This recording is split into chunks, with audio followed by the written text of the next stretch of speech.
I sensed via the ether it was needed. Okay, the ancient jellies gathered round a cauldron, and through inhaling the vapors from the cauldron, proceeded to tell me a vision of Netherlings needing wushoos. Okay, the soothsayers of old proceeded to do so. You know, the witches. You know, the witches.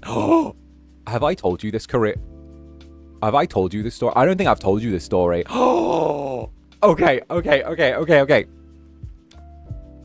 Really early on in my acting career. Really early on in my acting career. I mean, like, very early on. Very early on. Back when I first started, right? I used to like be very like easily accessible, like in public, right? I used to be very like, you know, you could contact me very easily through like Instagram or literally like a Discord or like anything, right? I was very like, oh, because you have to be. I was very public facing back then because, you know, I was a young actor doing my thing, right? My favorite thing was getting a DM from someone who was like, oh, I heard you in a thing. I think you're really good. Do you have any tips for me? Right? And I was like, oh, yeah, sure. You know what? It's fine. Like, I have no problem with this. It was like a lazy Saturday. I was doing whatever, right? So I replied. I punched it in on the phone and stuff like that, right? And I was like, all right, cool. And I was like going about and I was doing my thing. And, you know, it was kind of a thing where like, they were like, oh, you know, if you know, if you're ever free, do you want to play like Smash Brothers or something like that online? And I was like, maybe, like, you know how it is. Like I've always been one where I'm like, I'm not really the go from DM to being like super close, like super quickly type of person, you know? I'm like a cat. You have to slowly, I'm a deer. You have to slowly lure me in with food before I'll like settle in one place, you know? But I was like, you know what? It's cool. I never did. But like, either way, I ended up getting a message like later on, right? I ended up getting a message later on from like, you know, from one of my like actual friends, and they're like, hey, someone's reached out to me and asked about you. And I was like, oh, cool, it is what it is it like a work thing? And they were like, nah, it's not a work thing. And I was like, okay, what is it? And they were like, so this girl got a bunch of pictures of like you and your like bedroom off of Instagram, right? And she sent me a picture of this shit, and it was on the fucking wall, right? It was on the fucking wall, like, and it was arranged in a pentagram with like these burning candles underneath it, right? With like a bunch of herbs and shit. And he was like, yo, what the fuck is this, right? And they were like, yeah, they asked me like if I could get in touch with you. And I was like, okay, why?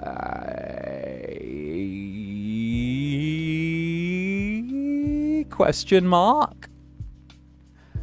And the person was like, so they say they have your address and they've cast a love spell. They've cast a love spell on you. And it turned out it was the person I'd replied to who asked for voice acting tips. That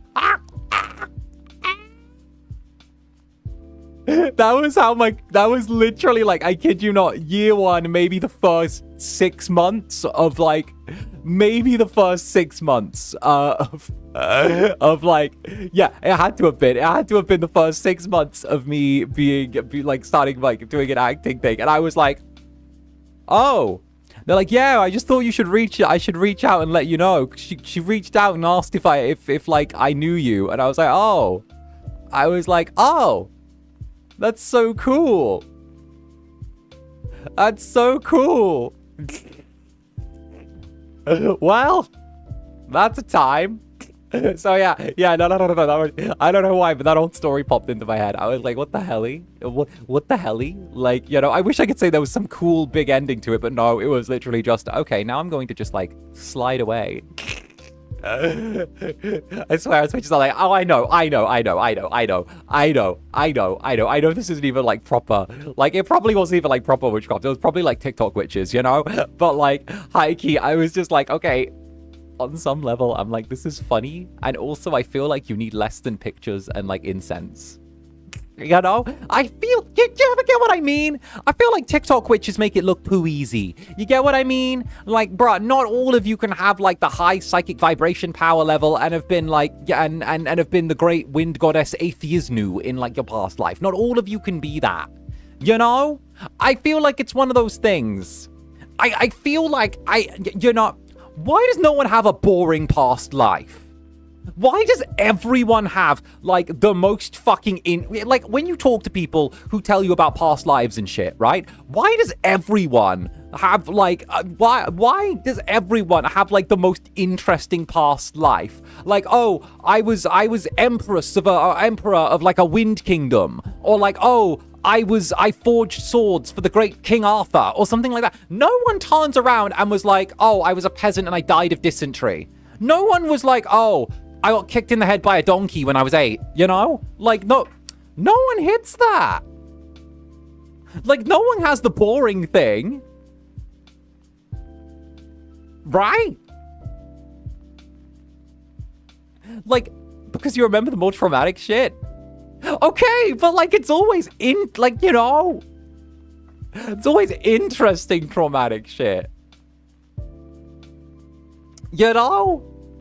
Like, I don't know. I'm like, there are only so many things that where it was like, you know, I don't know. It's just a thing, right? I don't know. I've been looking at Scientology again. That's why I'm on this. And also, by the way, Hawthorne, thank you for the silver. Get in my shadowy corner. I got enough witchy power to protect both of us. Absolutely nude. No. Oh, goodness gracious me. And just, yeah, thank you very much. To be fair, there were fewer people that have asked. Fair point, fair point. Part of me is just like, what if I was a snail? What if I was a snail in my past life? I want to be like, yo, I was a snail. I was a snail and a kid playing kickball in the 90s stepped on me. The 1890s, that is. Not that I have a soul, I'm a demon, so we don't really get the whole go around the track thing again. We exist and then it's game over once we drop dead, you know? Zanny Snail? Yeah, you know? Why the fuck not, right? Zanny, why Scientology again? Because I don't know, I just think it's really interesting. Like how everyone who's there is like, is actually a powerful alien that was dropped in a volcano, whose soul stone was dropped in a volcano. I just think it's, you know, they're all powerful aliens who were dropped in a volcano. Like, I don't know, the lore is wild, Dio. To my crazy Dio, to my insane Dio. Oh, goodness. It's Serenity Starshine, thank you for the 16 months. Hi, Zanny and Netherlings, sending sunny vibes and warm wishes on this nice Tuesday. Send me cool vibes and less humidity. Keep the sun. Send me less humidity. Right. Listen, I walked to the store in my break. I went there. I got a protein bar. I came back. Okay. The humidity. I swear it upon all that is holy. I swear. I swear. And just, thank you very much for this. I was a snail in ancient Rome. I see. You are 𝓂𝓸𝓾𝓻! No! I am 𝓂𝓸𝓾𝓻! You are 𝓂𝓸𝓾𝓻! No! I am 𝓂𝓸𝓾𝓻! My shell was crushed to make indigo for Julius Caesar's robe. Oh, hell yeah. Oh, hell yeah. Hell yeah. Tristan, see the... I'm caught. You are 𝓂𝓸𝓾𝓻 now. I'm sorry. This is now going to stick.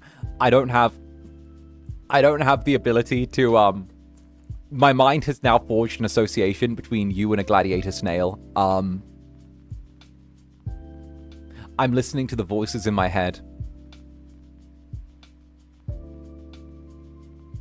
I called out autism speaks. God damn it, I love that joke. Oh my god. 𝓱𝓸𝓼𝓽 is a snail.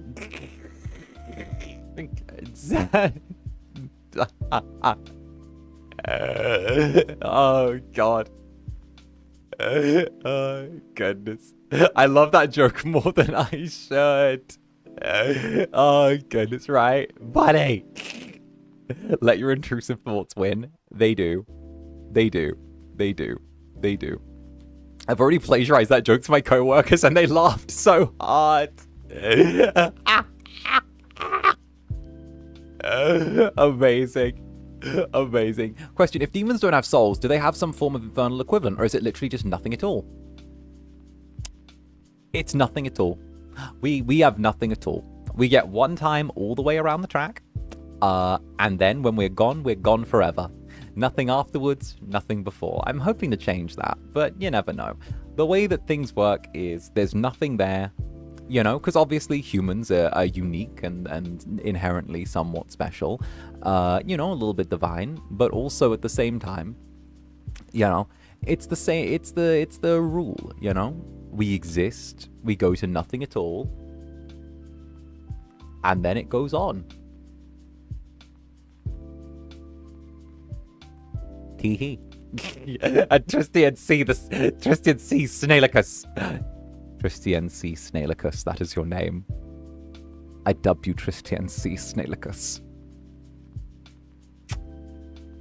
This is your name now. You don't get a choice.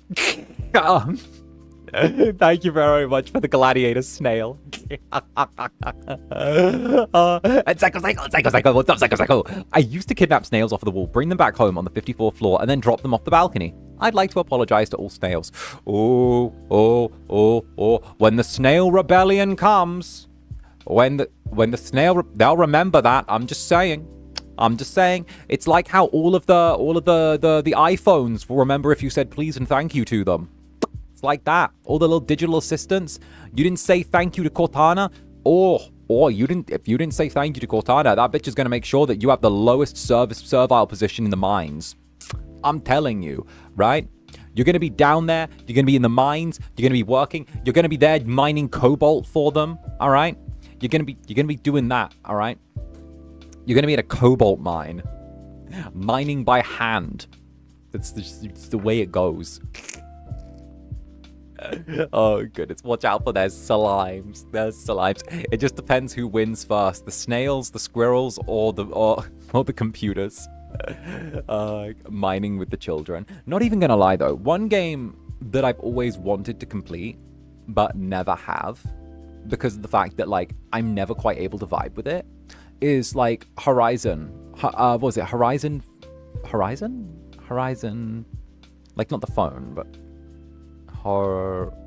Horizon Zero Dawn. Horizon Zero Dawn. I've always wanted to complete Horizon Zero Dawn, but I've never managed to get more than like 4 hours deep into it. I'm never quite able to vibe with it, you know? Like, I don't know why, but something about Horizon, like the franchise, doesn't quite resonate with me. I know the exact reason why as well. I could tell you the exact reason, because the concept is really cool. Fighting mech dinosaurs, that's fucking awesome. That's great. I love the idea of fighting mech dinosaurs. That's 11 out of 10, right?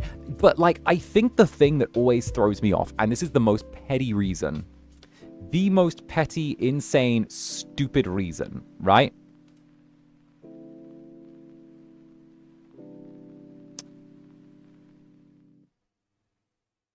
It's because your main weapon is a bow and not a sword.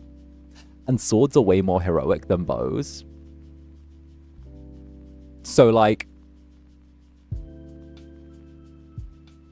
So I don't like the bows. I don't like them. They're not a hero's weapon. Use a sword. Right? I know that like the character has like a little... I know that the character has like a little blade that they use in like close combat, but like swords are cooler.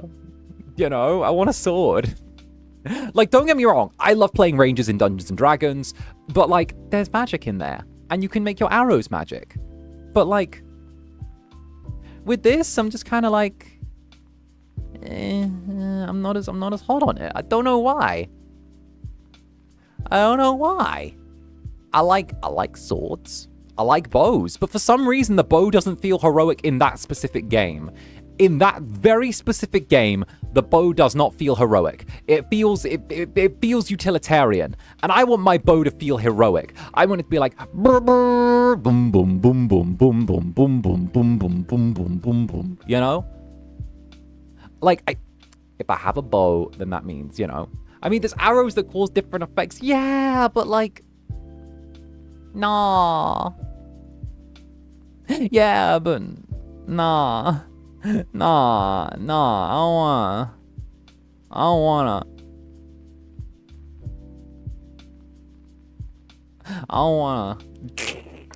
I wish I could give you more than just, yeah, nah, I don't wanna. But like, that's all I got for you. Yeah, nah, I don't wanna. He doesn't see them. Like, that particular bow doesn't feel like it's got the kick that I need. You know, it doesn't have the, it doesn't have the thing where like you're like, oh, sugoi. Also, by the way, the game says that I'm bad, but I punch children who are mean to me. So the fuck.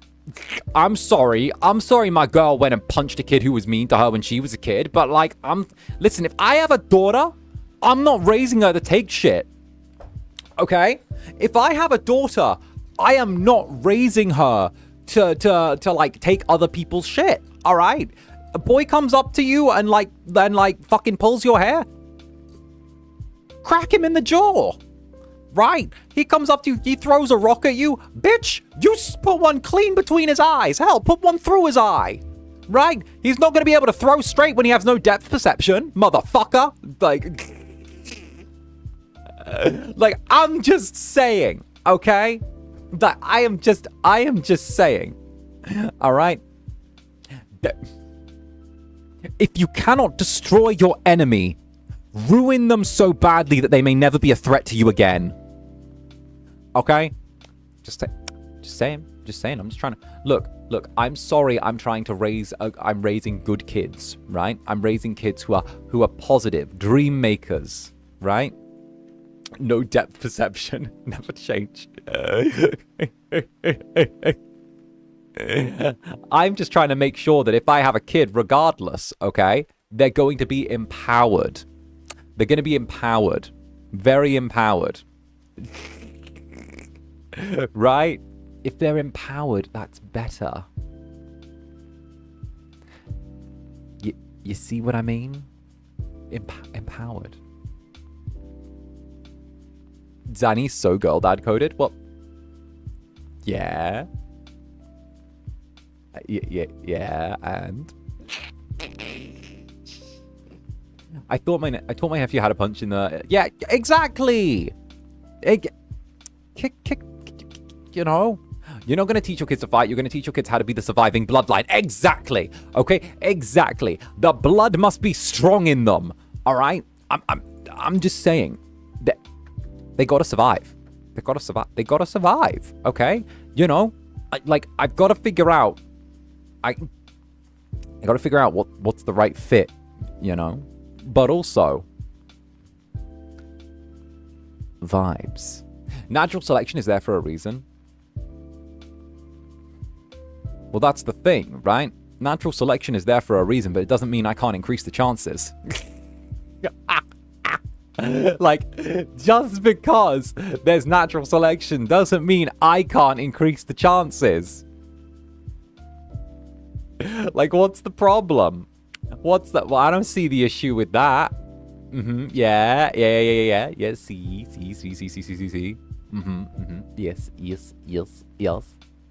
Yes.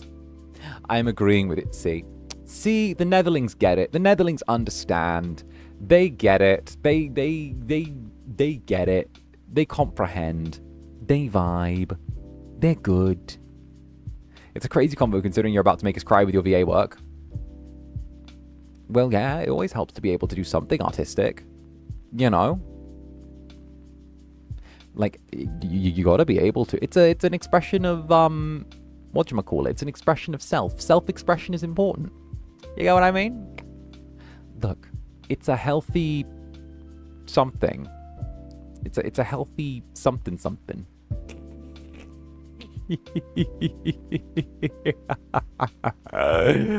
Sorry, I'm in the mood to relentlessly tease my Netherlings as well today. So, like, I'm just going full father brand on this. I must be full father brand, bruh. One of these days, I'm just going to fuck with you guys and do a stream, and it's just going to be, like, Skyrim on my schedule. One of these days, I'm just going to, like, you're going to randomly walk into my stream, and it's going to be, like, Zander Netherbrand's playing Skyrim, the Elder Scrolls 6 Skyrim, and I'm going to be like, I'm going to play a game you don't expect, because I know you guys didn't expect, like, Grand Blue Fantasy. So one day, I'm just going to pull out random fucking games that you never would have expected me to play, and I'm just going to have, like, a couple of those on my schedule, right? And not Oblivion. I asked for perms for the Oblivion remake, but we never heard back. So, wait, I'd pay to watch you to see you play Skyrim. Skyrim or 6 hours of setting up your mods? Now! I'm not saying I've checked this, by the way. Just putting this out there. I'm not saying I've checked this, because maybe I have, maybe I haven't. However,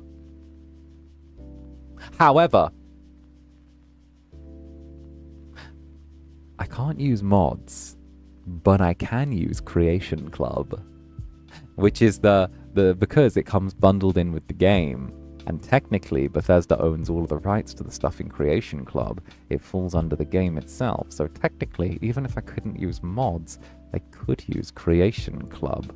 And if I'm using Creation Club, then that's allowed. And then in theory, I could sit here on my ass and I could brew up like an entire thing, and I could select what Creation Club things we get off the bat, because I have a pretty big Creation Club menu. So I'll just go through those and then end up selecting a lot of the not mods that they expect you to, like, you know, pay for and shit, and we'll do shit that way. I'm just saying, if I'd maybe considered something like that. God, I love that you're a nerd. Listen, if you give me rules, all I want to do is find loopholes. Okay? Okay? Listen, just look. The doctor said something about, you know, the oppositional. I don't fucking know. I don't listen to stupid people. I don't know. I don't listen to big, powerful, stupid people. Fuck them. All right. My point being, okay. My point being is that I'm right, they're wrong. Okay. And I if you give me rules, I'll find loopholes. Okay. Oh goodness. Malicious compliance. Playing Skyrim and setting up Skyrim are two very different hobbies, right? Exactly. If there's a loophole, I can make sense of it. Look. Although if I do play, I'd probably have like simulated hunger. I'd probably have the camping expansion, so that you had to like choose stuff for heat and make sure that you rationed out like your heat and where you stayed. I'd probably have like a tiredness and stuff in there as well. And then I'd probably also throw on, I'd probably like do one of the difficulty scaling things as well, so that it was like a little more realistic. And then on top of that as well, I'd probably bundle in maybe like a few of the extra quests that they have in there. And then I don't even know. What's my go-to race/traits in an Elder Scrolls game? Huh.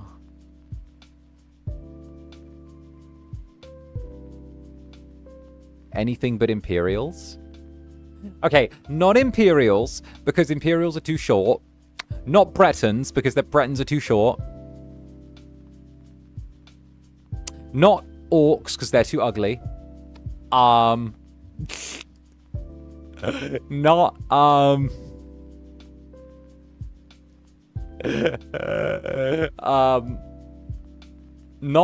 Wood Elves, not like the not Altmer, because they're too up themselves.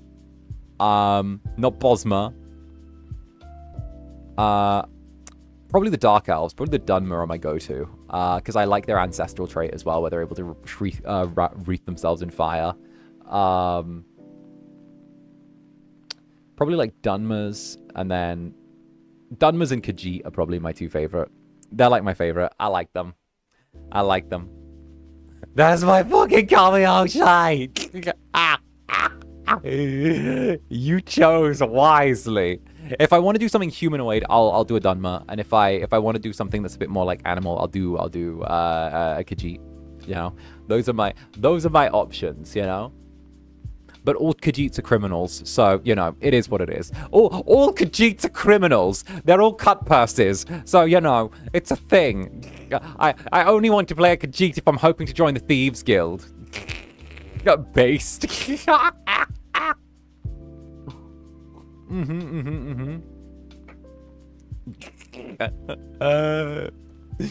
I love how like Skyrim presents that opinion of 𝓂𝓤s as a horrible stereotype during the game, and then proceeds to have every single 𝓂𝓤 you meet either be dealing skooma, working for the Thieves Guild, or part of a caravan that's out there trying to sell goods for like that have been stolen or like are above their market price. Like none of the like it's like, oh, it's horrible the way that the 𝓂𝓤 are treated, and then it suddenly turns into, by the way, all of them are stealing. Like, bruh, but they're so adorable. They are. I love them. Don't get me wrong. I love them. I love them. I love them. They're great. They're little scamps. But also, I'm like, huh, wait a minute. Wait a minute. Wait a minute.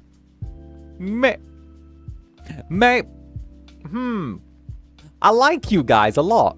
I really fuck with you guys. You guys are fun, right?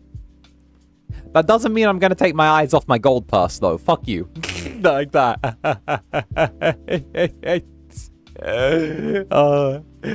Like, I like you guys, but I'm not taking my... I'm keeping a hand on my purse of gold, on my pouch of gold, all right? No. We're not playing that one. We're not playing that one, you know? With the old 𝓂𝓤 wears if you have coin. 𝓂𝓤 wears if you have coin. I love how, like... Also, right? Why is the one 𝓂𝓤 that makes it into the College of Winterhold the one that immediately asks you to fucking steal something for him? Just putting it out there. The one 𝓂𝓤 in the College of Winterhold is the one who's like, oh, I'm here to gain more power. By the way, can you steal something for me? I'm like, bruh. Bruh. Oh, yeah. Wait. Like, come on. They sound Netherling coded. Honestly, they kind of are. They're trouble. They're just like you guys. Pure trouble through and through. Honestly, can't take your eyes off them. Just like you guys. You floofy little troublemakers. Very Netherling coded. Yeah. Those are my Netherlings. I love them. They're heckin' sweeties. They're heckin' cutie patooties. Us, trouble. Us, not at all. They lie like they breathe. So we're a Thieves Guild? I assume you're a blend of Thief and Arsonist Guild, if I'm honest. Like, just looking at you guys, it's like, oh, well, what are the Netherlings up to today? Thievery, arson, a little bit of both, little from column A, little from column B, you know? It's kind of that thing.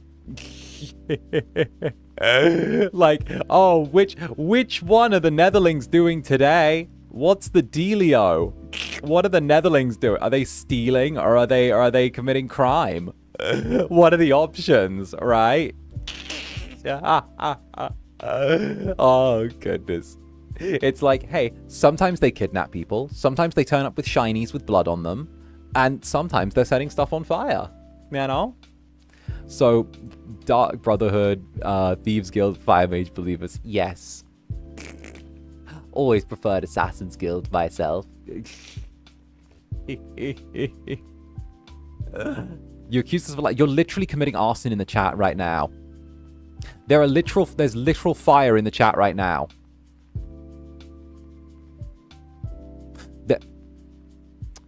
We wouldn't like... There's literally fire in the chat right now, Netherling.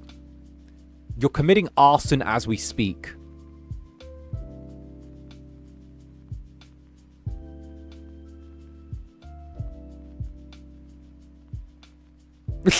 Guys, stop it. What do you mean? And I'm just like, I can see you committing arson right now. I'm trying to prove a point. See. However do you fit in the arson between your busy schedule of staring, bonking, stealing, and kidnapping? However do you manage to fit that in? You've got such an entrenched schedule, my little devils. Zanny, I found a shiny.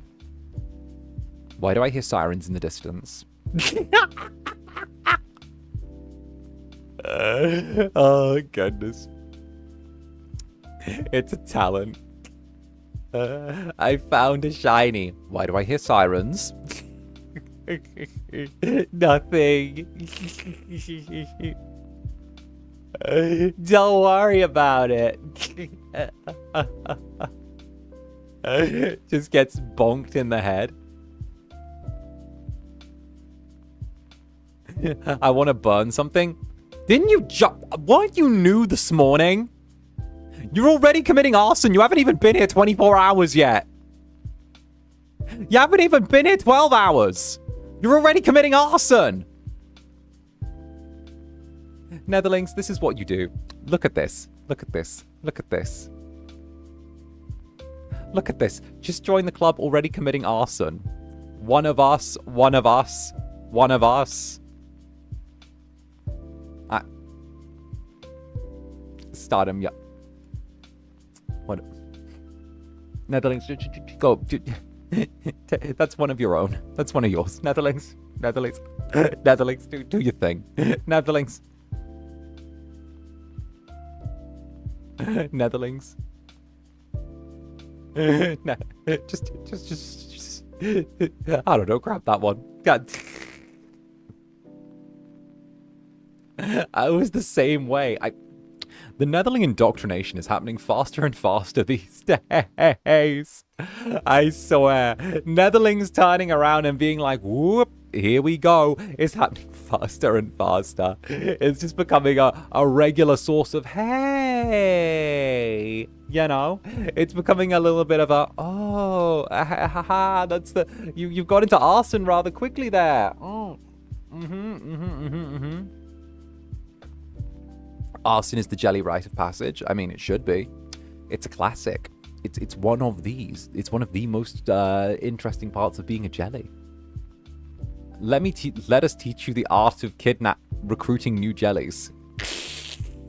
I don't call me Hestia. As if on cue. Did you time that? As if on cue. Thank you for the gifted jelly. Immediately just goes, well, kidnapping lessons. Okami here is going to demonstrate. Whoop. And Ashley, thank you very much for the diamond. Thank you, darling. Thank you very, very much. Oh, goodness. Goodness gracious. Matches. Look at these little jellies. Look at them go. Look at them go. Look at these evil little things. Oh, goodness gracious me. Goodness gracious me. And of course, Nachu, thank you for the 5 gifted jellies as well. My days, here it goes. There we go. Nachu just coming in being like, okay, so this is how you grab 5 at a time. Here you go. So it's kind of like a skill. You got to get the little sack and you got to like sweep it really quick across them, you know?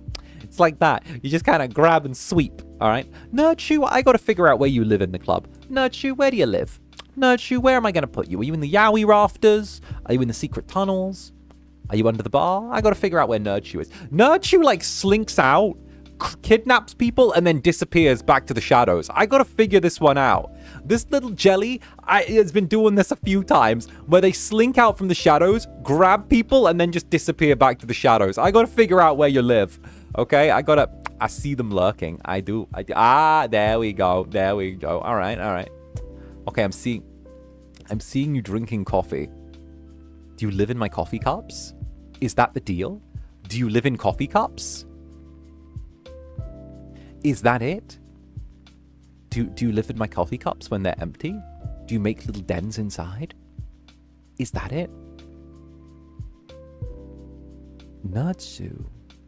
I'm thinking you have like a little what if you're just a really teeny tiny little netherling with like a little like library inside a coffee cup? Oh, wait, that's so cute. Wait, can you imagine like a little tiny library inside of a coffee cup, like built around like the like edges, like the rim of the cup, like the edge of the cup, like the little circular bookcases, like so like the inside was like a spiral, and like that's such a cute idea. Wait, that would be so adorable. It was this little tiny netherling that like hops into a little coffee cup. Wait, that's so cute. Wait, that's actually adorable.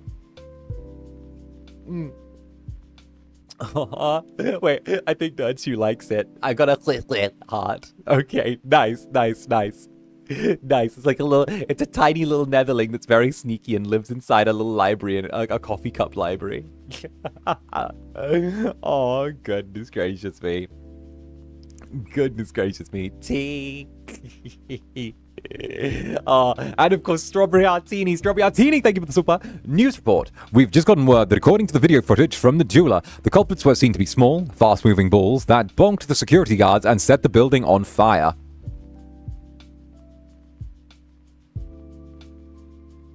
Well, those were clearly 𝓂𝓸𝓾𝓻. Those were clearly or maybe Maramomis. I don't know. That description could have been anyone. Could have been anyone. I mean, clearly had to be 𝓂𝓸𝓾𝓻. If you ask me, they have pre-existing criminal convictions. You know. It was clearly one of the cousins. Had to be the Rizors, although I don't think they're quite ballish enough. Maramomis could be them. It was probably a group of Maramomis under instruction from 𝓂𝓸𝓾𝓻, if you ask me. Probably those two. If you ask me, it was probably them. You know, I think we should investigate. I mean, that side of town just isn't good. You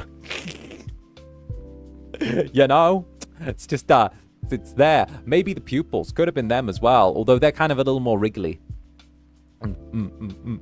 Also, speak of the Reaper. Guess who sent me a picture of his Incubus mouse pad? Guess who got an Incubus? He's got an Incubus mouse pad on his desk.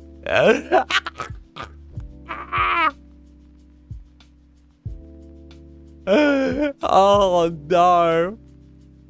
Yeah. Why does my bro have an Incubus? Fucking Ku has an Incubus mouse pad on his desk. He's like, oh, look what's arrived and cushioning my wrists right now. And I'm like, you devil. You fuck. I'm like, no. No. It's like, I gotta have the wrists supported. And I'm like, God damn it. Gotta support the homies.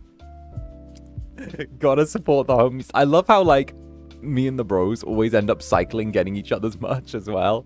We don't deliberately do it, but it was like when Nick made a body pillow, I got the Nick 𝓂𝓸𝓾𝓻 body pillow. And then when I made my body pillow, Nick got my body pillow. We've literally got our two body pillows next to each other in each other's homes. So like I got the Nick and Zanny body pillows next to each other in my bedroom, and he's got the Nick and Zanny pillows as well. It's so cute. It's so cute. It's like you gotta support the gang. You gotta do the thing. Gotta make sure it works. You know? So romantic. I mean, hell, the bros get each other's stuff, you know? It's cute. It's you gotta support the homies to make sure they look after each other. Yeah, or they look after themselves, you know? Gotta contribute. Gotta make sure, gotta do the thing. And second to none, thank you for the gifted jelly. Thank you, second to none. Hey, second to none, number one. Tee. Yeah, thank you very much, darling. And Katie, like Zander's resident senior hamster. It's the resident. Why, hello. Hi there. How are you? I forgot I hadn't pulled this out for a hot minute. I hope you're doing well. Tee-hee. What was that? Tee-hee. Tee-hee. Hey, that made me blush. The fuck? I don't know what you're talking about. Tee-hee. Tee-hee. Tee-hee. Tee-hee. Tee-hee. Tee-hee. Hey, now, not out of nowhere. Why are you throwing diamonds? Netherlings, what's with the diamond throwing? Wait a minute. Oh, wait a minute. And of course, Pez, thank you for the 5 gifted jellies. Thank you, Pez. Thank you very, very much. And welcome aboard those who have received, and welcome to the Netherbranded. And of course, if you haven't joined up with the Netherbranded yet and snagged yourself a jelly ship, do know YouTube is adjusting the way they price memberships on the 17th. So if you do want to get a lower tier or a lower price right now, as long as you get in before the 17th, you're able to make sure that you're able to be grandfathered in at the previous price before YouTube raises stuff. So you're able to get away with a cheaper price if you get in early. I've been saying this a bunch, but also I've been trying to make sure that everyone manages to get the chance to like snag something, because fuck it, I don't want YouTube taking more of your shit than you need, you know? It's my way. It's my silly little way. It's my silly little way, all right? And of course, Krev, thank you for the diamond. Thank you for the diamond, Krev. And of course, Exiles, thank you for the 7 months. Should be 9 months. Been VOD gang and lurking lately, but it's just as fun. Thank you for the streams. They help me a lot. Hey, happy to be of service, all right? Listen, I'm an Incubus. My job is to make sure you're taken care of, and I'm glad that I can. Even if you're VOD gang, even if you're busy, like, do your thing, all right? I'm more than happy to be the background track cheering you on, you know? Oh god, I don't want to thank you for the diamond. Ella Ellie, thank you for the diamond. Hawthorne, thank you for the diamond. Angel Senshi, thank you for the diamond. Katie Jane, thank you for the diamond, and also the 10th ever super chat on a live stream as well. Fez, thank you for the diamond. Ray, thank you for the diamond as well. Shark Obo as well, thank you for the diamond. Skyzer, thank you for the diamond. Katie, Lysander's resident senior hamster, thank you for the diamond. Melian, thank you for the diamond. Cranberry Muffin, thank you for the diamond. Layla Crescent, thank you for the diamond. Horacia Cozy Moonlight, thank you for the diamond as well. Alongside Reiko, keeper of those posters, thank you for the diamond as well. Are we done throwing things, Netherlings? Are we done throwing shinies? Where did you get all the shinies? What?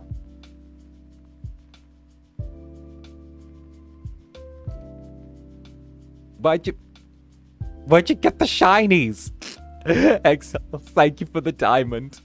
My days, darling, my days. Just, the Netherlings all deciding with the brain, they're sharing a brain cell, being like, shiny, have. I'm like, and of course, second to none, thank you for the diamond. Don't question it. We got them through ethical means. You mean lab grown? You mean you grew them in a lab? You mean you grew them in the lab, and you grew them in a lab instead of participating in the immoral Sierra Leone letter diamond trade? Right. That's what you right. Not quite. And Alderani, thank you for the diamond. CV3ness, thank you very much for the diamond as well, darling. Thank you. So taking sweetie. Celestia, thank you as well for the diamond. Thank you. Rhubarb as well. Thank you for the 5th ever super on a live stream. And of course, the diamond as well. Thank you very much. Thank you. So you remember how you told us about the data centers? You mean how they have gold, silver, and palladium inside, and they're very easy to, and they're unmanned? You mean that? Anakina Lutara, thank you for the diamond.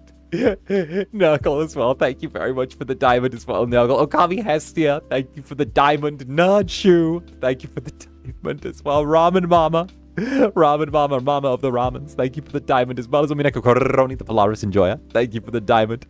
Diana as well, thank you for the diamond.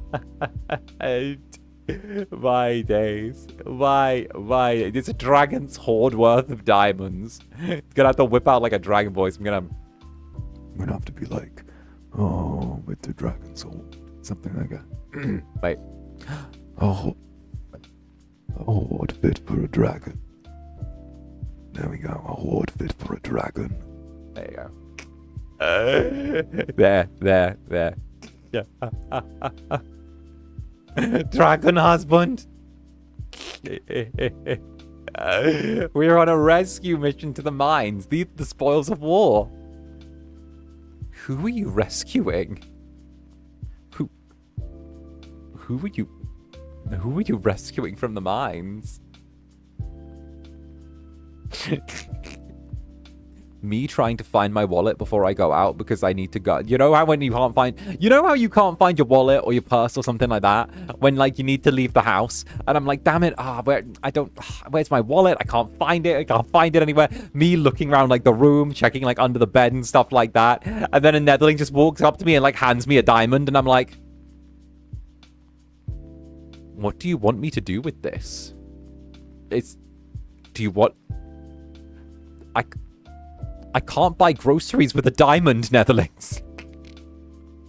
I can't get groceries with a diamond, Netherlings. Just handed a diamond, just like, And I'm like,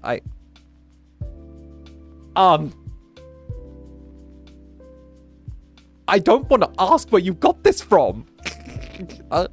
I feel like half of the time it's Netherlings doing insane things and be like, me being like, I don't want to ask where you got this from. Keep the change. Oh goodness, not with that attitude. And Strawberry Martini, where did the shinies come from? Not the jeweler.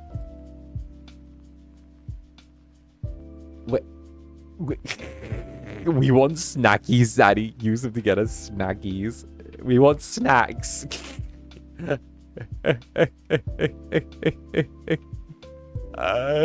It's like, hey,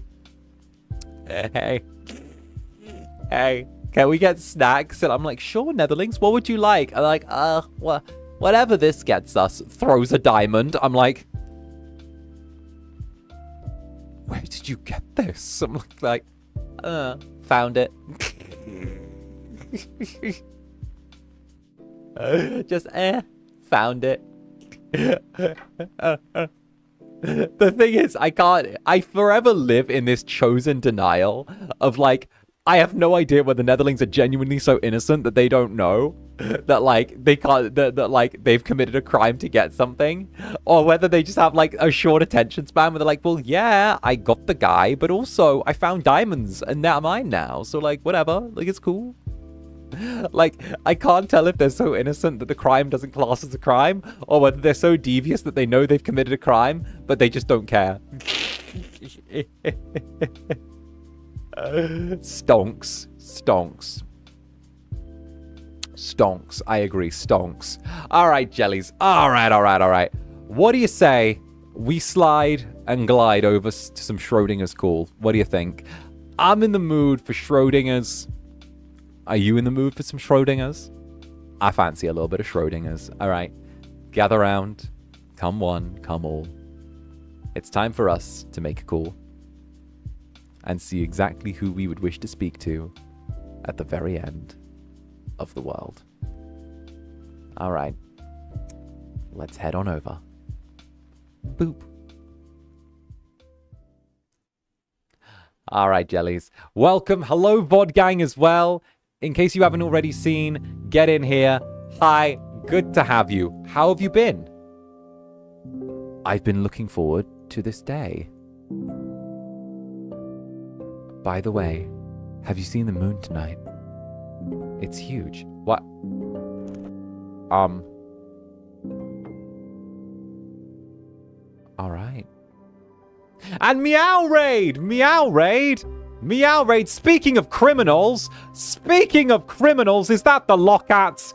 Hey, Lohkats, get on in here. Netherlings, give the Lohkats a warm old welcome. Say hi to your cousins. Lohkats, say hi to your cousins and Netherlings. Say hello. How goes it? Welcome.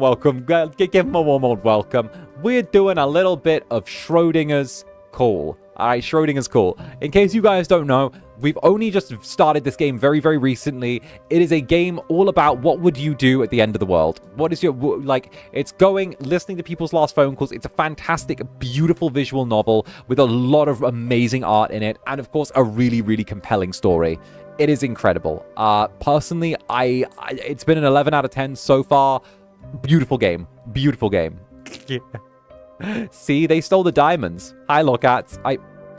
Lockouts, my Netherlings are blaming you for stealing diamonds. Did you guys steal diamonds? My Netherlings threw diamonds at me and then said that you guys stole them. Like, they're trying to say that you guys were committing crimes and not them. I feel like they're trying to, you know, they're trying to pass off the blame on you guys. It was them. It was them. Nope. We snitch. And Poison Abby, good to see you again, darling. Doctor, you're huge. Well, hi. I see you like my glasses. Oh, goodness. I have the right to contact a lawyer before I say anything. I mean, true. Help. But if you guys like a little bit of voice acting, if you guys enjoy a bit of compelling narrative, if you like to hear me going back and forth, this is going to be one hell of a game for that.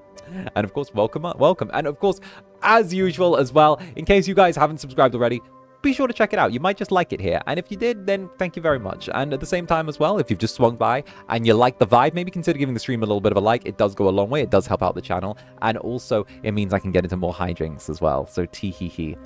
I got something cooking with Lilo. Shh, he probably didn't tell you, but like, I got something cooking. I'm cooking with him. I'm cooking. I'm cooking with him. I'm cooking with him. You know? Zanny, can we invite you to a sleepover? Sure. Sure.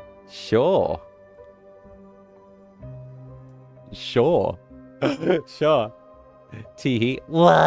Cooking.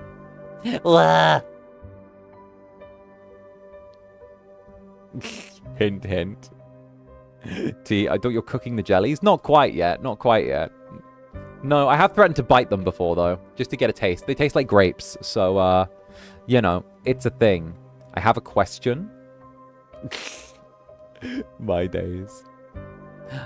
I don't think there'll be much sleeping at the sleepover with Zanny. Bruh, yeah, I'm a fucking insomniac. I can't sleep for the life of me, bruh. I drink like, not even gonna lie, I drink like two quadruple espressos a day.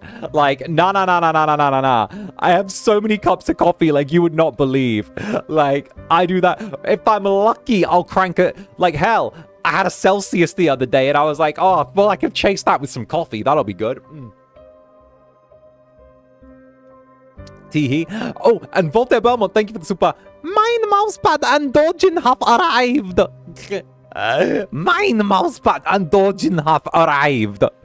For those of you who haven't seen, people have just been receiving their Zanny Booba mousepads that I did for my birthday. They are fancy as heck. They're squishy. They're really cute. If you guys haven't seen, go on Twitter. They're actually amazing. I worked really hard to get them out, so I'm kind of low-key celebrating as well. You know? Like, that's a thing. That's a thing. We plan on explaining ABO to Leron on that sleepover. Oh, hand that to me. Give me the reins. The Incubus will teach him. Right? No. That's perfect. Oh, I can... That's phenomenal. I will more than teach him. I can happily teach him Omegaverse. Let's go. Oh, goodness gracious. Yes, you need to inform him. It's an educational channel. I'm on an educational channel. All right, my little devils. What do you say we pick up a little bit of Schrödinger's cool? And see where we go.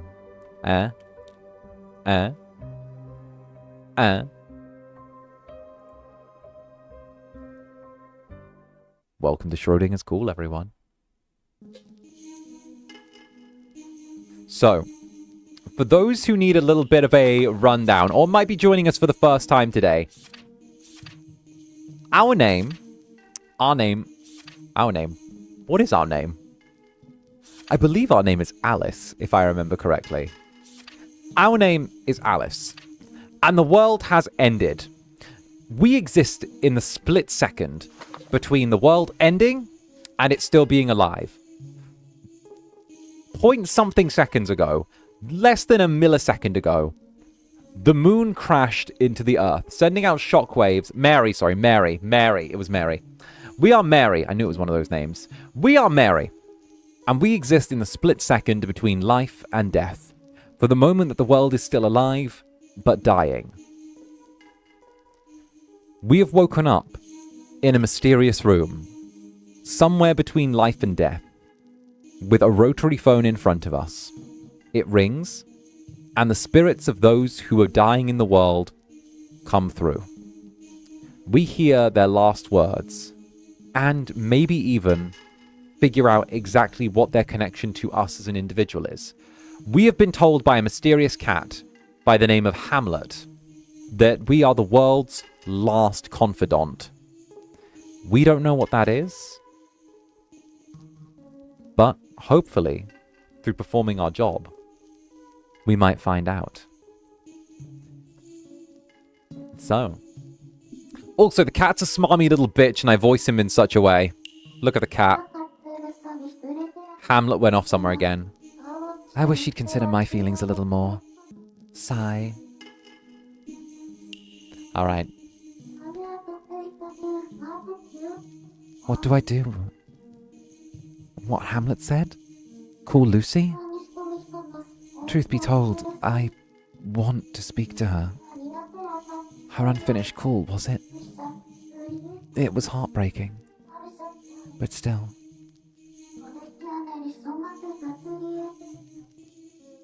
Even if I did call her, what would I say? I need some time to think this over. So, the Lucy we are talking about is one of the first spirits we encountered. Lucy is a mother who left her child before the end of the world. Then, when the world ended, she made one last call and asked to hear his voice, after being estranged from him for near enough a decade. Her unfinished business is something to do with her son and her as a mother. We've been trying to pick apart the psychology of it and figure out exactly what the connection is and how she can feel at peace with everything that happened. That's where our notebook comes in. Before I call Lucy, I should go over what I know about her in the notebook. Her son is called William. Lucy has a son named William. He was the one she talked to in the final call of her life. Mid-call, the moon suddenly fell and crashed into our world. Huh? That's strange. His face suddenly popped into my mind. And I wound up drawing it, like my hands were moving on their own. Is this really what he looked like? Pretended to be someone else. Something's odd here. When Lucy called William, she pretended to be someone else. She wasn't Lucy then. I think Lucy said her name was Kathy, if I remember right. Her name was Aunt Kathy. Oh, that's right. Lucy told William her name was Kathy.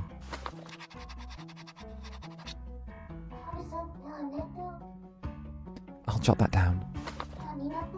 There must be a reason why she pretended to be someone else. Could it be... She committed a grave sin. Lucy said she committed a grave sin. That's why she was sent somewhere. Lucy was in a phone box. That's it. Though, do people really go to phone boxes when they do bad things? Well, she was in prison, but she was in a phone box at the time. Right. Lucy went to prison. I'll jot that down. At some point, Lucy committed a grave sin and got sent to prison. That's why she was no longer living with her son, William. So then, William... Who did he live with? His father. I wonder in that unfinished call. William was very clearly a young child, which means... he was most likely living with someone. But who? Who was William been living with? Papa. William must have been living with his father, his papa, away from Lucy. I'll jot that down. Papa. Oh, I feel like we're hitting an emotional crescendo right at the start of stream, not gonna lie. Papa.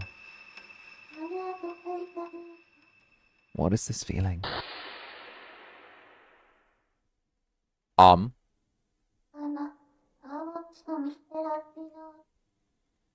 Saying Papa makes my heart ache. Oh, as a side note, for anyone who hasn't seen the art to this game, it doesn't stay this, like, hand-drawn, like, sketched style for very long. It alternates between this and, like, I don't even know how to describe the other art style and visuals.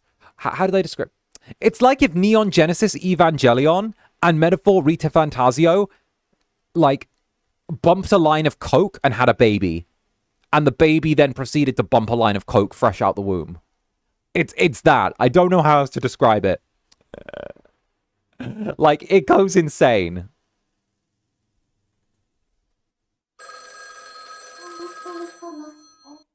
Is someone calling me? Could it be? Zanny, please. What? Listen. You'll see it in a second. Don't worry. When it does the next visual thing, I expect everyone to stay here until then. And then when you see the visuals, you'll all go, you were right, Zanny. You were right. No one's allowed to be like, oh my god, Zanny. No, I am correct. The call went through. Hello? Lucy?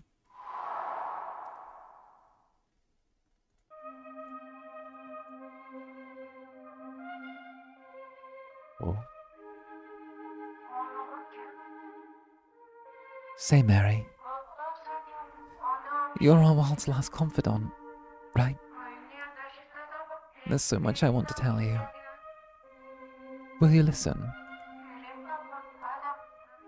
Please, Mary. I beg you. Are you sure you're fine with someone like me? Yes, of course. Okay. If that's what you wish, then I can try. Thank you so much, Mary. You're too kind. I'm not sure how much help I'll be, though. My mind is... I can barely remember anything. Did I miss a lot? No, you came in just at the right time. But if you're still with that, then I'll be happy to listen. Of course, Mary. Thank you so much. What should I talk about with Lucy? Words in the notebook.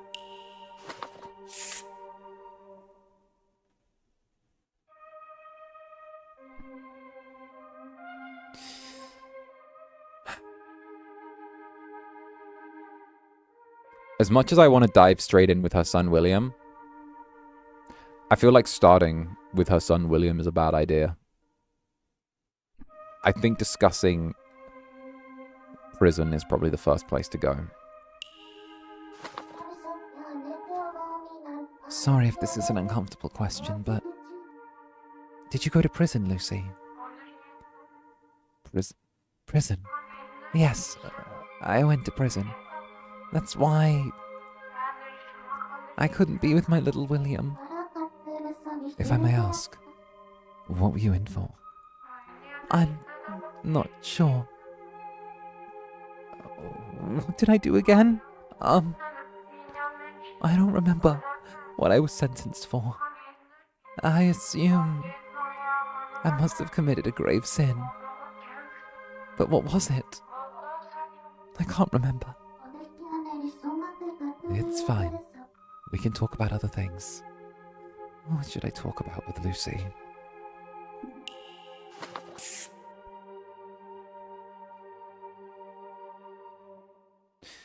Let's move to her son William now. What was William like? I'm so glad you asked. He was such a wonderful boy. Always so full of energy. A tad sensitive but sweet, cheerful boy nonetheless. He always took good care of his things. He would never break them or throw them away, especially when he got bored. He sure sounds like a wonderful boy.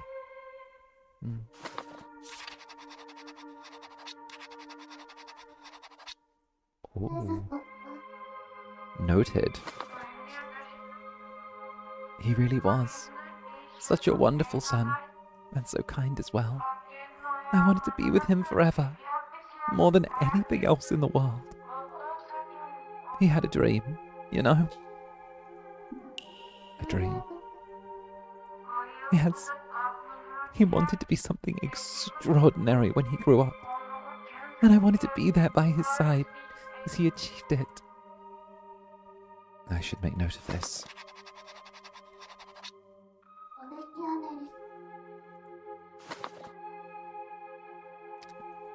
Last option.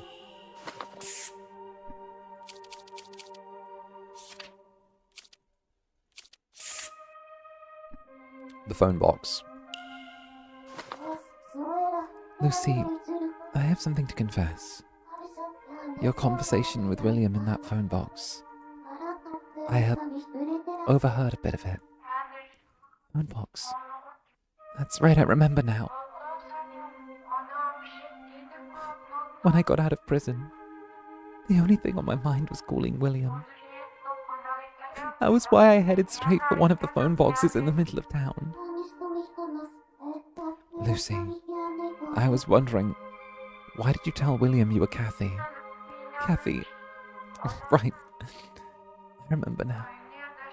Kathy was the nice lady who lived next door. A neighbor, that's all. And I selfishly stole her name for myself. Mary, there's a good reason I couldn't tell him who I really was. And why was that? Is it not obvious? There's only one possible reason why. Huh? Wait, what was it? Why couldn't I tell my own son that I was his mother?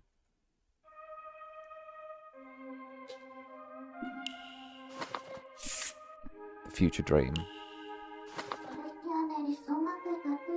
May I ask what William's dream was? Of course. Mary, the more I talk to you, the more I feel my memories coming back to me. William loved gazing up at the stars.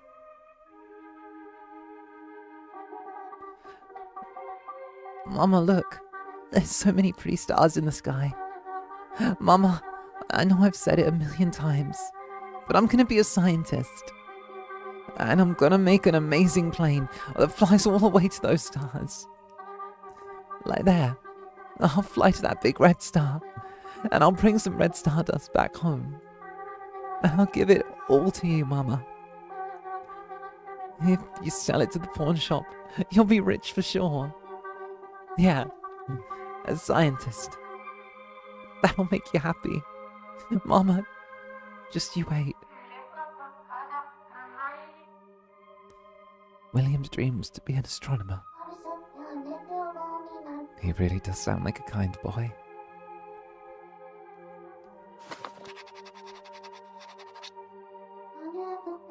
Okay, noted.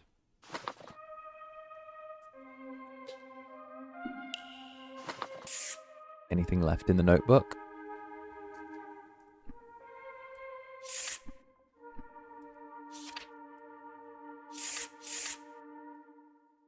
Nothing left.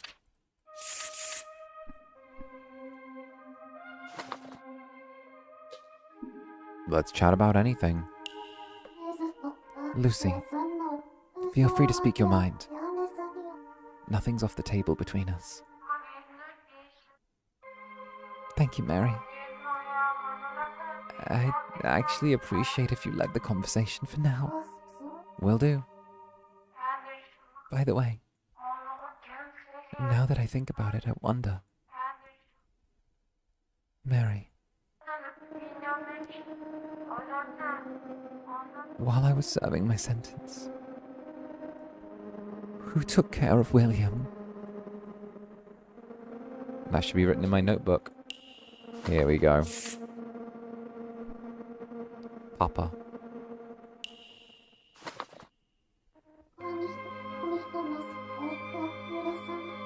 think his papa was looking after him.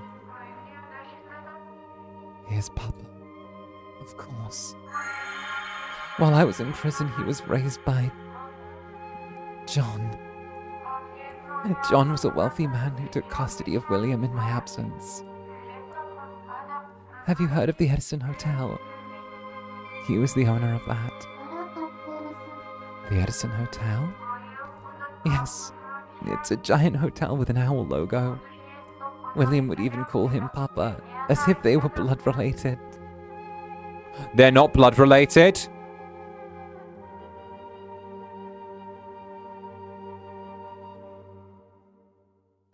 I'm not jumping. Okay. Oh, okay. Okay. Okay. Adoptive father.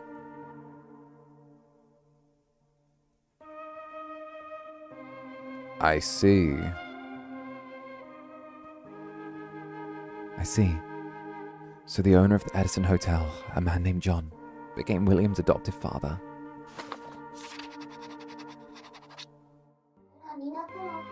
Okay, noted. Hello?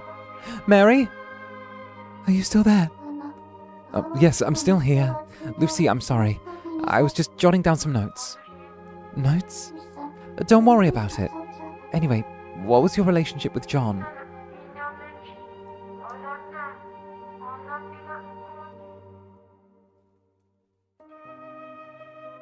I'd worked as a cleaner at his hotel, although it was only for a short while. I couldn't even afford food at the time, so I'd take the restaurant's leftovers and try to smuggle them out for William. But I got found out by another cleaner. John forgave me, thank goodness, but... Bruh! If you're a cleaner snitching on your other cleaner for sneaking out leftovers, you're a bitch-ass motherfucker. Just as a side note. Just as a side note. Just as a side note. True. See? True. Real. Zander 𝓂𝓸𝓾𝓻. Yeah. John forgave me, thank goodness, but in return, he asked me for permission to raise William as his own. He had no children, and therefore no heir to inherit the hotel. Then one day he saw me with William, who apparently caught his eye. Of course I rejected his offer with all of my might. No matter how poor I was, I could never hand over my dear William. But since I was locked up after, John was allowed to take William in.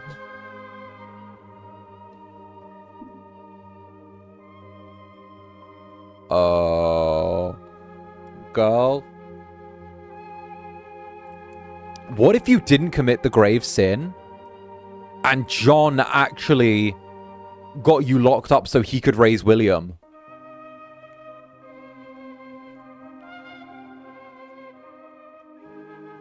Nah. Was John a bad person? I believe John was a good person. You believe? I mean, I know William adored the man enough to call him Papa. He must have treated William with kindness at the very least. That makes sense. Mary, please. I wish to speak to William again. Is there any way? I can't. I'm sorry. I don't think that's possible. I see. Is there really no way? Mary, please! I wish to speak to William again. Is there any way? I'll see what I can find. I understand. I can't make any promises, but I'll try and find my best to find something. I'll see if I can convince Hamlet to help. He may have a clue. Thank you, Mary. I'm counting on you. Mary, thank you so much. I'll tell William that I'm his mama this time, for sure. Please, call me as soon as you find a way. Promise me, Mary. Okay. I promise. Just hold on a little longer, Lucy.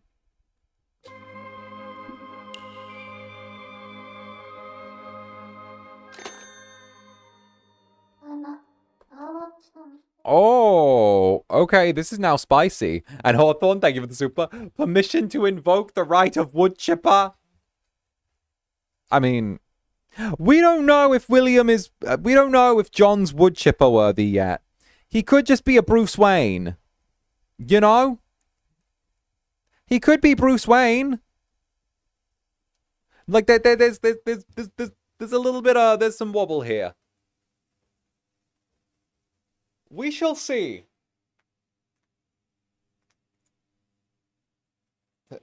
Also, let me stretch. Yeah. I hit the gym really, really hard last night. Or, sorry, the night before. Wait, was it last night? Night before? Night before last. I hit the gym really, really hard on, like, you know, whatever. And I'm so sore right now. I'm so sore. Pixar, it didn't happen. Hee. Bruh. Hey, it's Hamlet. Toby. Hold on a second. Is he sleeping with his eyes open? Mumble. Mumble. 1 + 1 equals 3.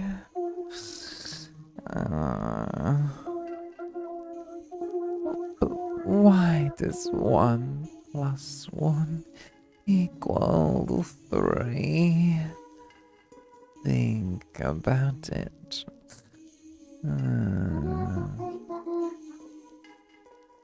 Kind of riddle is that? The helly? Huh. 1336 is her number.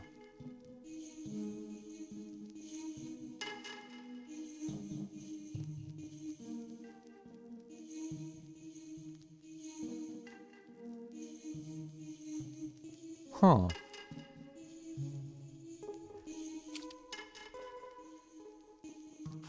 Huh.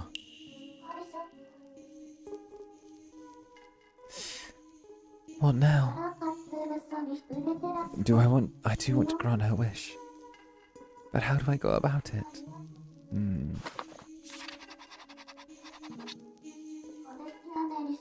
So Lucy wants to call William again. And this time she wants to tell the truth and convey her feelings properly.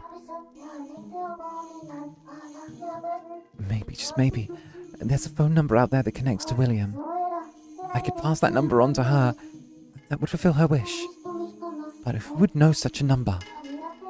A certain animal comes to mind. Alright. Hamlet.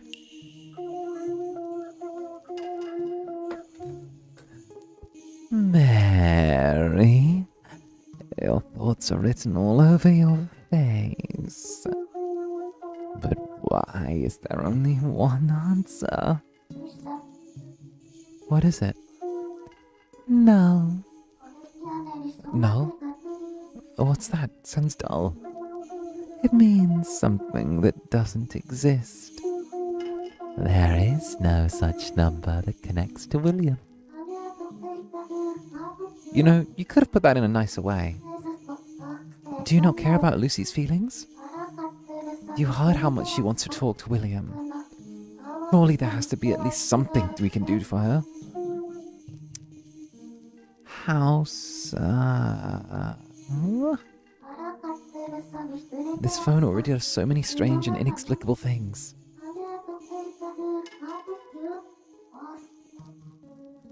So calling William wouldn't be out of the question, right?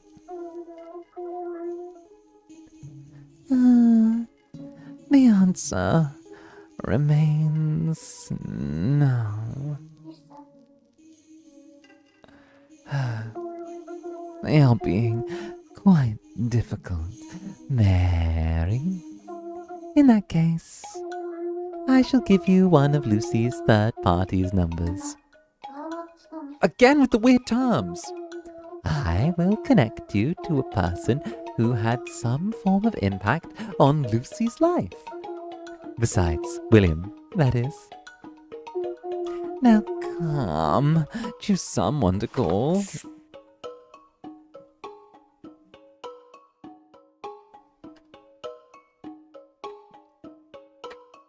Oh.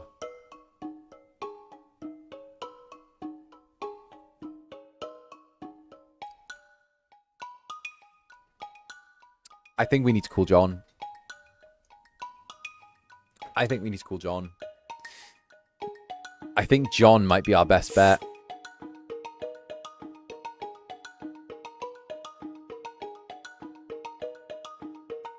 Kathy's not going to be worth it because she was just a kind neighbor. We can't talk to William.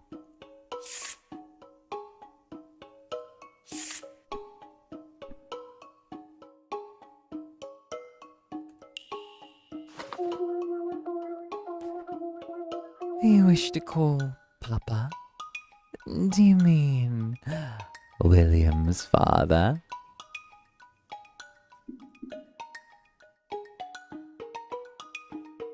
Yes. All right, here it is. 6331 is the number. This number is part of the web of connections between Lucy and Papa's extended inner circles. Wait, stop overcomplicating things. Who exactly does this connect to? Do not fret the details. The greatest mathematicians of yore never did. Isn't math all about the details? Just write it down already. Fine.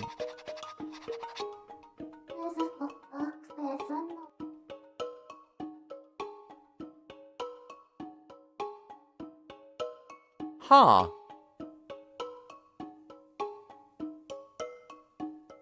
So, her number is 1326. His number is 6331.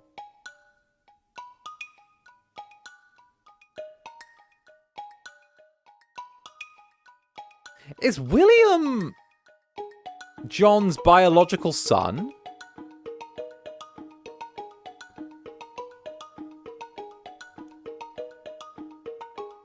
Because it would mean that the two of them are opposites, which would be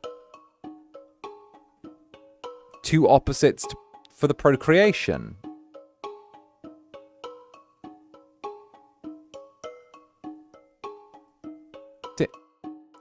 Lucy hasn't mentioned the biological father at any point.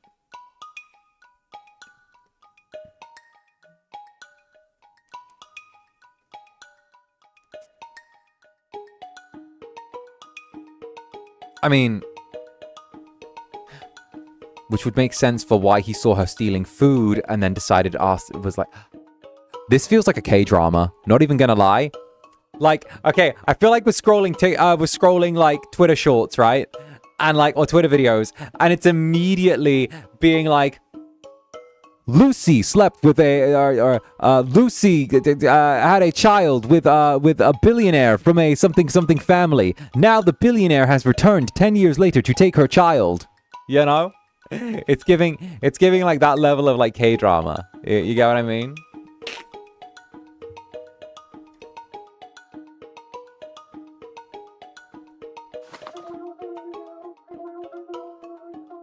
Mary, your handwriting is rather bold. I can't write I can write neatly if I want. Look at this page. I said I wanted to speak to William.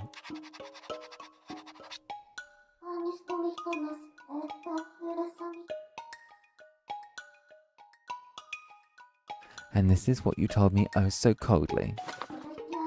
Am I wrong?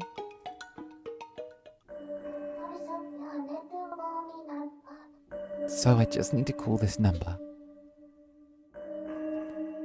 Just what is this number? 6331, that's Lucy's number backwards.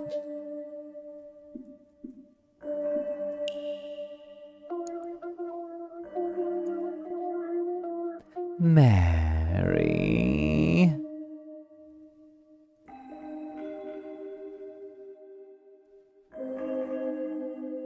Are you trying to call Lucy again?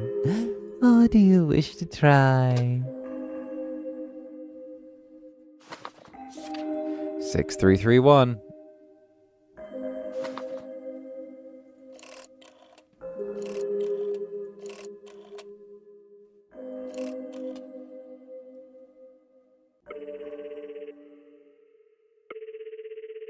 Here we go.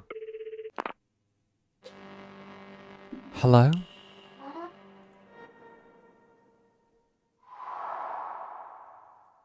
Oh!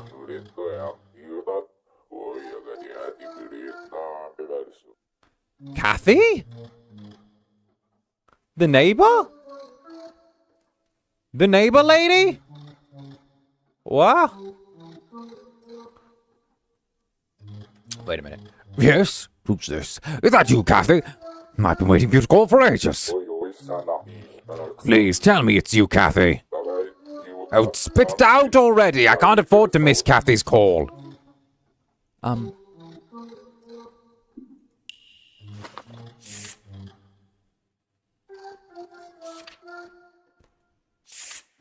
I'm looking for Papa. Say, would you happen to be Kathy's father? Kathy was Lucy's neighbor, who always brought her apples. Who the hell is that? I don't give a damn about no apple lady. Spit it out already. I can't afford to miss Kathy's call. Does he know anything about William? Listen, do you know a boy named William? William? I don't know any Williams. Don't care about anyone but Kathy. Spit it out already. I can't afford to miss Kathy's call.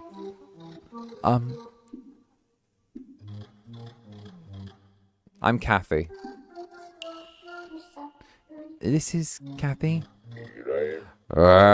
Kathy! I've been waiting so long for you to call. Wait a second. You're not Kathy? Do you take me for a fool? Well then, who the hell are you? What do you want from me? I'm Mary. My name is Mary. I don't know any blasted Marys.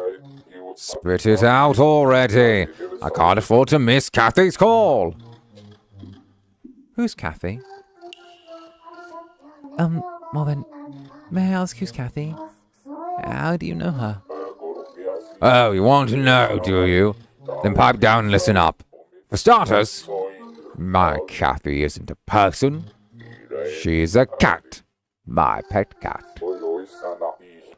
I'm waiting on a call from my cat. Kathy. Ah, my poor sweet little Kathy. Where did you go? A cat? Cats can make phone calls? Of course they can. At least my Kathy can. She's a smart girl who always cares. Who always cares if she's a cat. I concur. Cats can indeed make phone calls. Quiet you. Hey, what are you muttering to yourself over there? I don't have time to be gabbing out on the phone with anyone but Kathy right now. If you're hogging the line, what do you think will happen when Kathy tries to call me? Huh? I won't be able to pick up. Oh, enough of this nonsense. Goodbye and good riddance. No, wait. He hung up on me.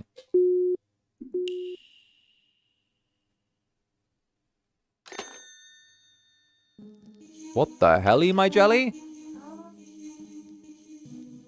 What the helly, my jelly? What a strange little man.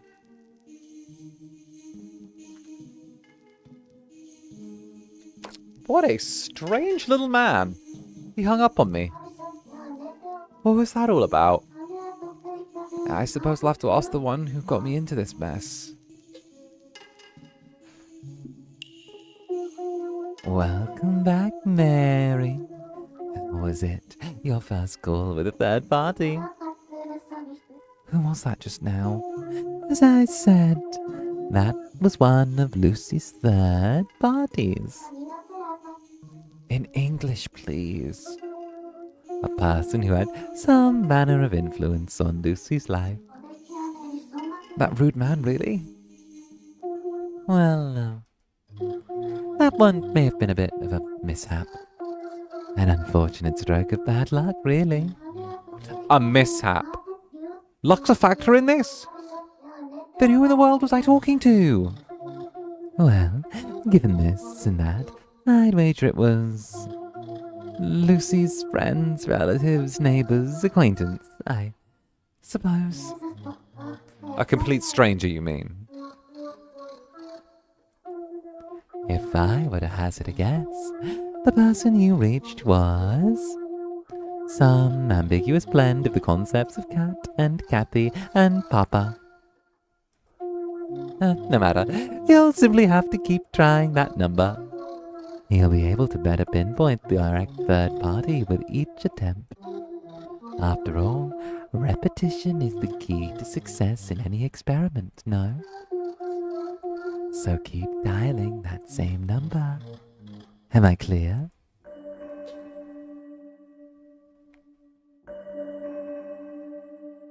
Well.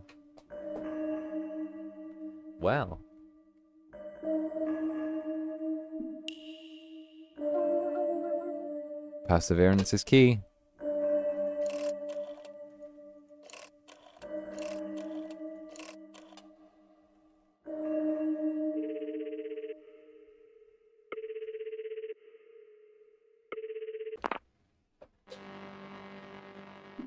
Hello?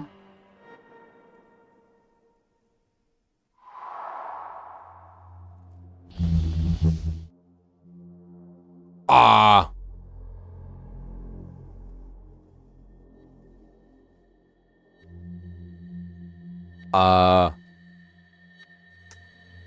Alright, I think I gotta pull out the fancy voice for this. Alright, Jellies, I think you know I gotta pull out my fancy voice for this.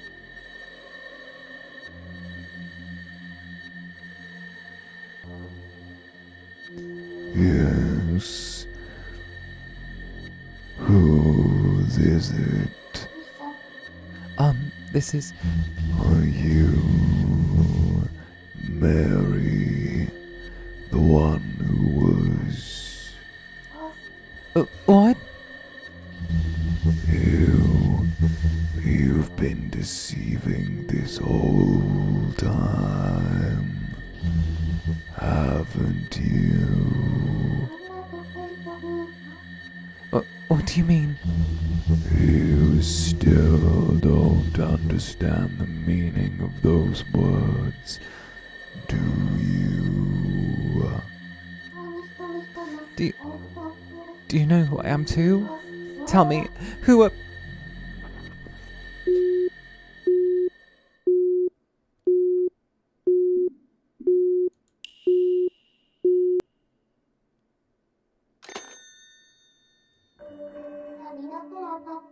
Oh. Where did that come from?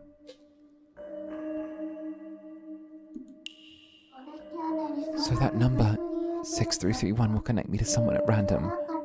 And I have to keep trying it until I get it right.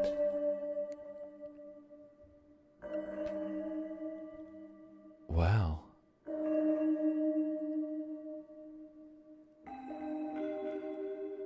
Well. Hi, hi.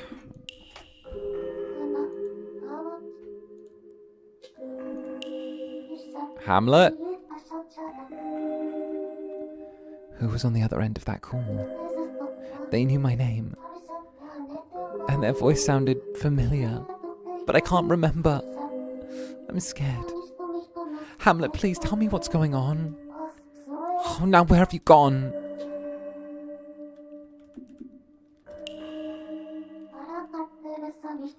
So the number 6331 will connect me to someone at random.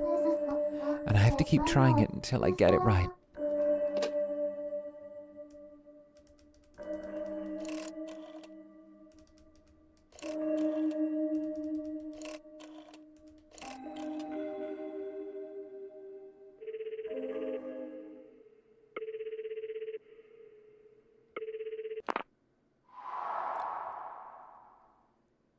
Oh, an owl! Hello? William, is that you? It's me, Papa! Please answer me, William. This isn't William. Who is it then? It went through to someone who wants to talk with William. I'm Mary. This is Mary. Huh? Mary, is it? Don't know anyone by that name.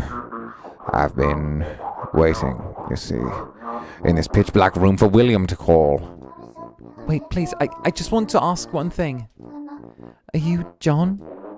Yes, that would be me. But who might you be? What do you know about me? What do I know about John? If I remember correctly, Lucy said John was the wealthy owner of... Was it a hotel? No, a prison. A phone box. I think I wrote it down in my notebook. John is the one who had... a hotel.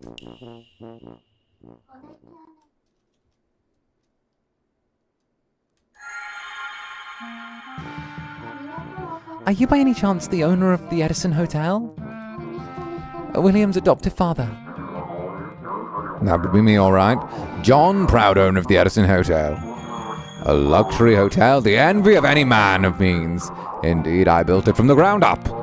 But tell me, who are you exactly? I don't know of any Mary in my circles. I know you, though.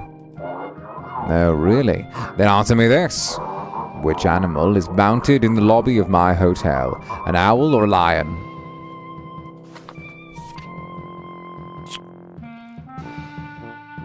Owl.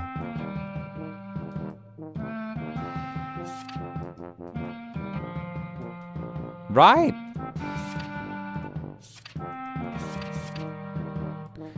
Yeah, it's an owl. Bro's an owl with an owl.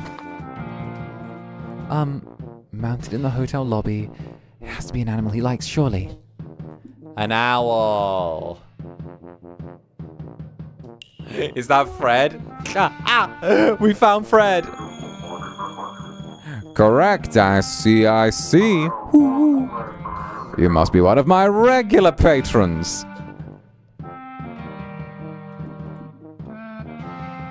No, I'm not. No, not exactly.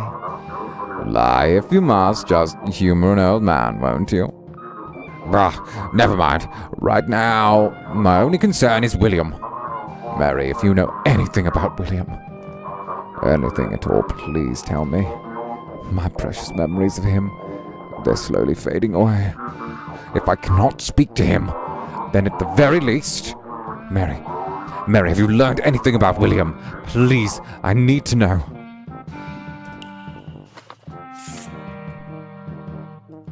He's a sweet, cheerful boy. Apparently William was a sweet, cheerful boy. Yes, that's right. He was a sweet boy indeed, always looking after others. Anytime you were feeling down, he'd trot right on up to you and give you the brightest smile you've ever seen. It wasn't just me. Everyone in the hotel adored that boy. Mary, have you learned anything about William? Please, I need to know.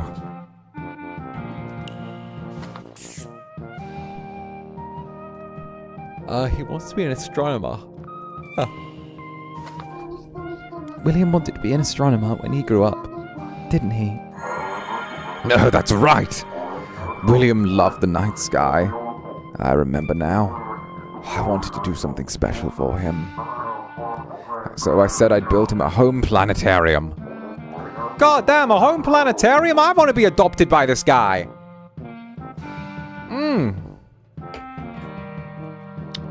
No, you should have seen the look on his face. A home planetarium? That's right. But William wouldn't let me. He said, it's too expensive to build a private planetarium. So instead, we ended up poking holes in a lampshade. And we watched the lights shining through it together. Did you enjoy it? Yes. Very. So much so.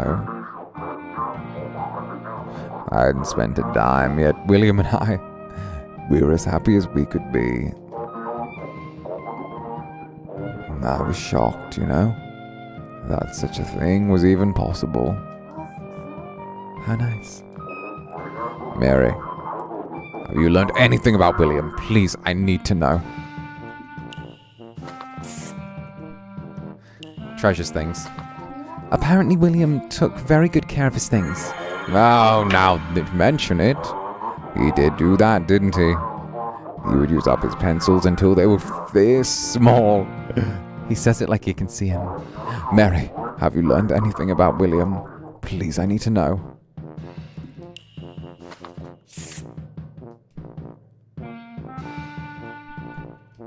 Ask about his mother.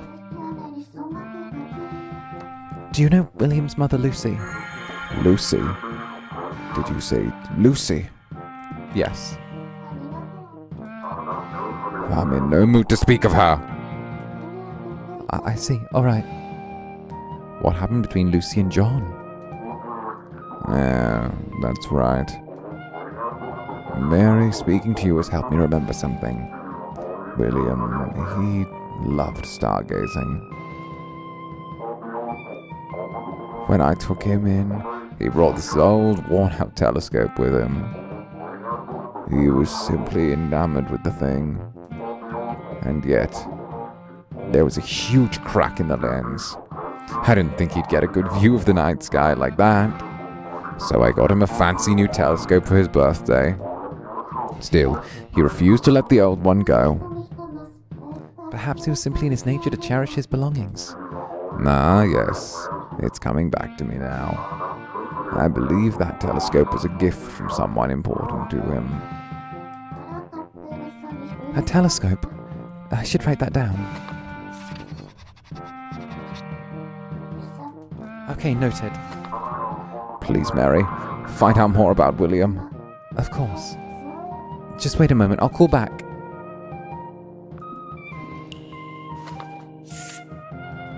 Papa.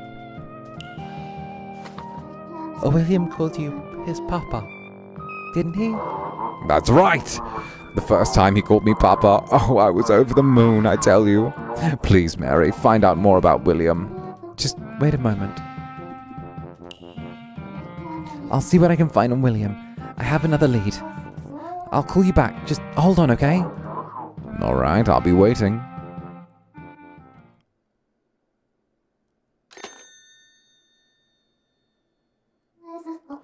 John also cared a lot for William.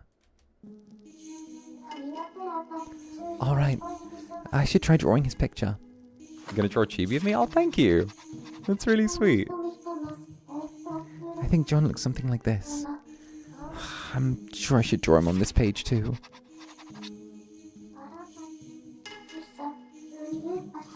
John wants me to find out more about William. Okay, I think that's everything. Okay. Alright. Jellies, I'm going to step away for a second just to refresh my water quickly because I drank it all. But I'll be back in a sec. Can you stay right there? Can you stay right there for me, Jellies? Alright. Stay right there, and I will return. Doing voices and speaking this much makes me thirsty. See you in a sec.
Run for your lives! The Incubus is here! Hey, jellies.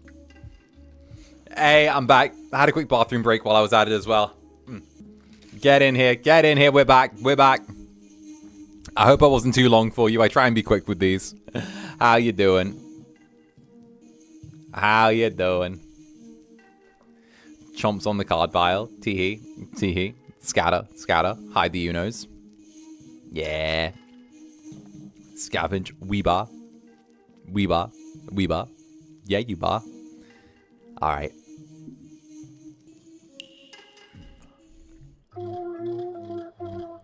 Let's get back into this. Greetings, Mary. Were you able to reach John? Hamlet, when did you get back? I'm afraid I can't help you with reuniting William and Lucy. But I can see you're well on your way there after successfully contacting John. But there is a caveat. Lucy and John, the two of them, cannot call each other directly. Oh, really? Yes, really. It's prohibited. Humans may no longer interact with one another. So, Lucy and John can't talk to each other? And neither can Lucy and William. Indeed. They're isolated, cut off from one another. A sad reality, but one they must accept. What a lonely world. But that's why you're here, is it not? Listen, you are the only one who can freely communicate with the others now. Because, Mary, you are no other the world's last confidant. I see. Well, the plot thickens, does it not? The plot thickens ever so deeply. Oof. This is not giving me immaculate vibes. The next person who I should talk with. John wanted to hear more about William. And in order to learn more about William,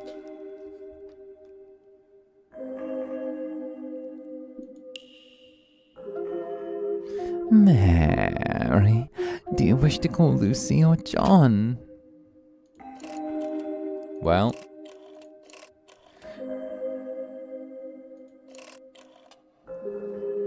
I think we have to call Lucy.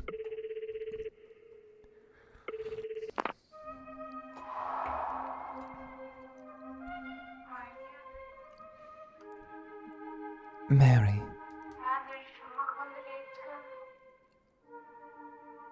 Were you able to reach William? How's the game going? Good. I just got back from a quick break.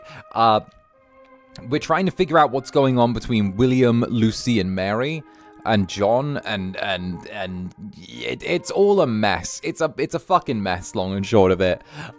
There is so much drama here. There's so much like, oh, I'm going to take your kid away and raise him as my own. I'm gonna go do that. Like, bruh. Bruh. You're killing me. You're killing me.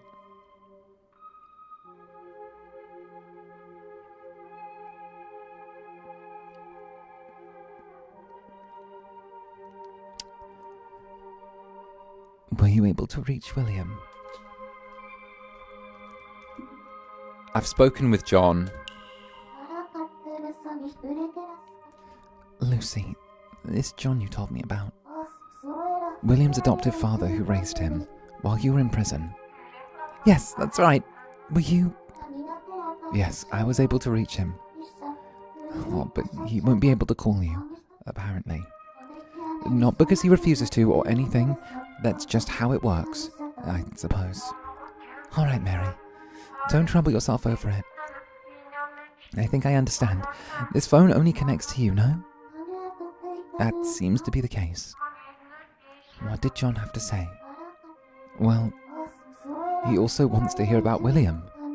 He seems to be losing his memories of him too. And he's trying to resist that in a way.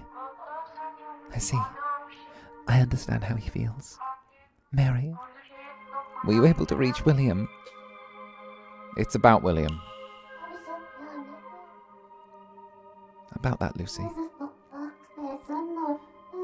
I know you really wanted to speak to him again. But it's not possible. I'm sorry, Lucy. I see. No, I'm sorry. It's my fault for asking too much of you. I'm fine with this. I think I'm starting to accept it. This must be what it feels like to die. Helpless and helpless to reach anyone. Alone with the words you wanted to say. Wanted to hear. Simply fading into nothingness. As memories disappear. This is death. Lucy. So Mary, you said you'd spoken to John. Tell me, what did he say? Did he say anything about William?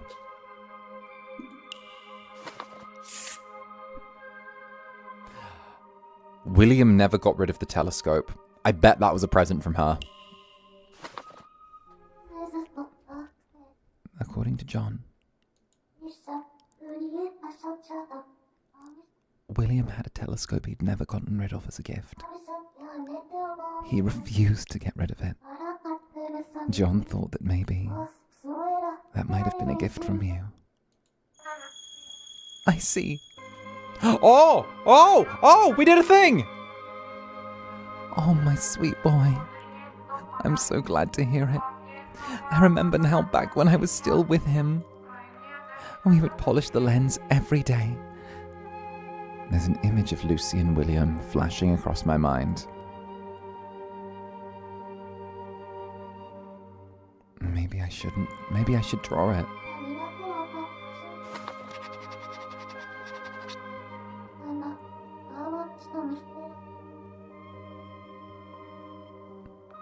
Not bad, if I do say so myself. Say, Mary, I'm so very grateful to John for looking after William, from the bottom of my heart.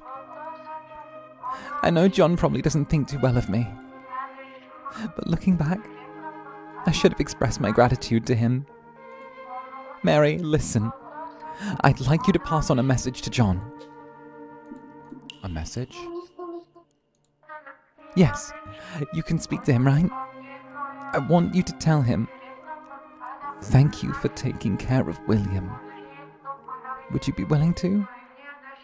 If I can never hear William's voice again, then at least I want to share something with someone who knew him. So please, if you could just do me this one favor. Of course, Lucy. I'll do it. Thank you. What do you want me to tell him? Tell him just thank you. I think that will be enough. After all, yes. John and I have always shared a bond. Through William. More words won't be necessary.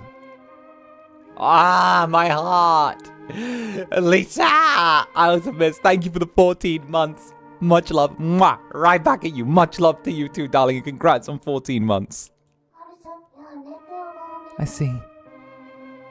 I'll say just that then. Noted.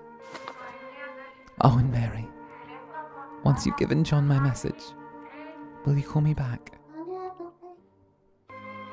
Of course. I'll call you back, I promise. Just hold on. Thank you, Mary.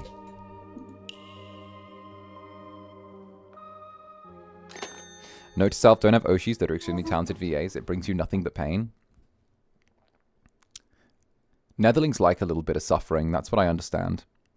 They got a little masochistic streak to them.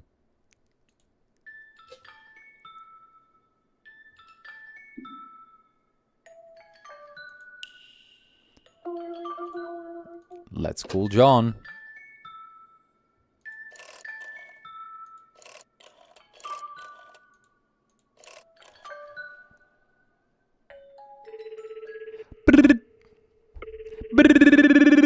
I'm a phone.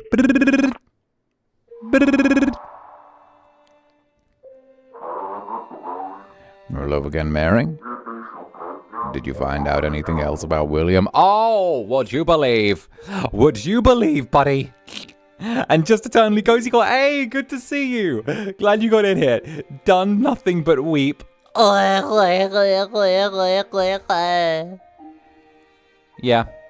Yeah, Netherland coded. I want to hear more about him. I only had him for a scant 3 years. But I did my damnedest to raise him well. And yet, those memories keep slipping away. Please, Mary, help me remember. I beg of you. Mary. Mary, I'll be waiting here for anything else you can find out about William.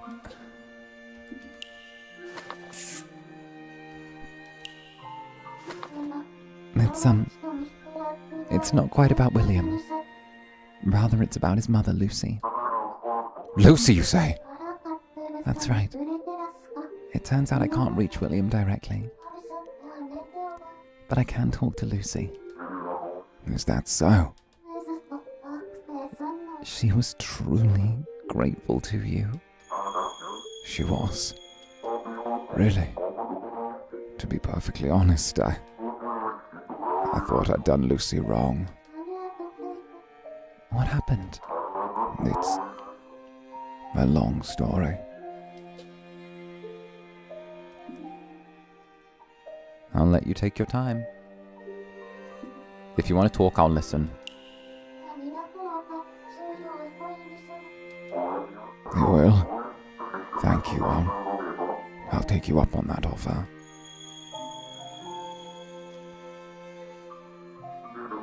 You see, Lucy, she was actually an employee at my hotel.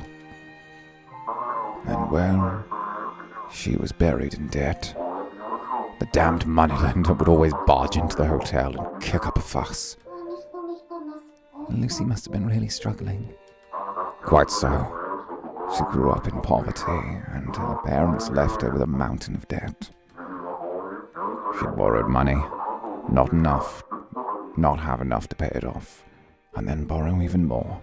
Her entire life was spent trapped in that endless cycle. On the other hand, my hotel, my business was going well, and I even had some extra savings. So, I offered to take on those debts of hers a few times, but She refused? damn right. And that's when I said something I shouldn't have. What did you say? I told you, Lucy, I'd take over custody of her son, William. I told her to her face that she wouldn't be able to give him the care he deserves. You! Well, that's a damn thing to say. I think you're a bad mother. Oh. Oh.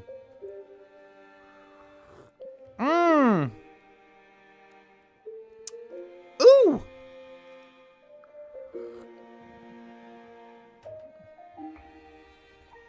Goddamn. Well.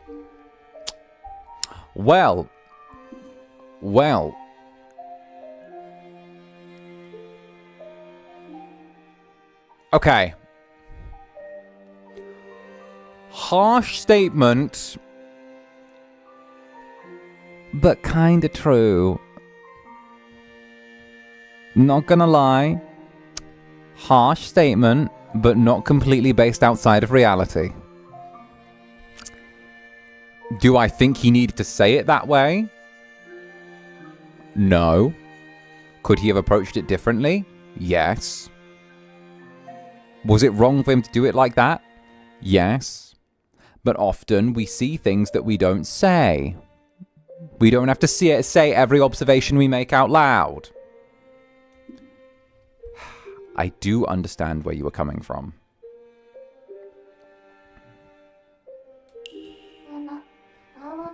I do understand where you're coming from. Mary, it's fine. You don't have to worry about my feelings. Regardless, my careless words ended up pushing her into a corner. Maybe that's why one day she snapped. What do you mean? From what I gather. Oh! No! Did she kill the debt collector? The lender showed up at Lucy's house that day. Lucy couldn't bear the harassment anymore. And she shoved him out of the second floor window. The lender died from the impact, and Lucy was sentenced to prison. Nah.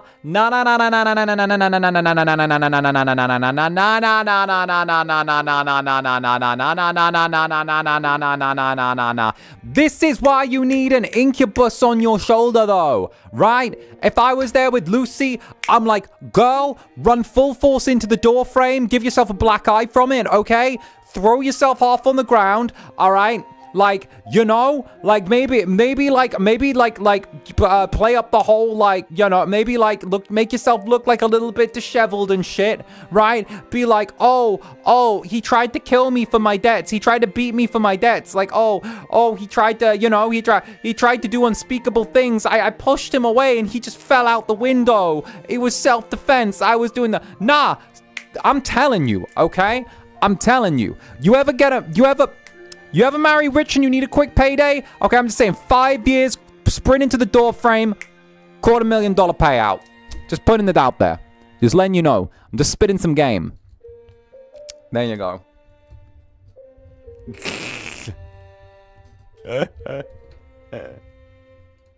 It's helpful. It's helpful advice, I swear to God.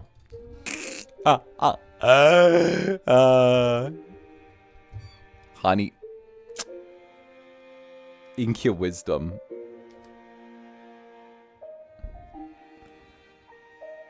I can't believe it. Lucy killed someone. I mean, I wouldn't say that's killed. I'd say that's more a manslaughter. I feel like she had a trash lawyer. If I was her lawyer, I could have got that down to manslaughter. Maybe self-defense in a tight spot.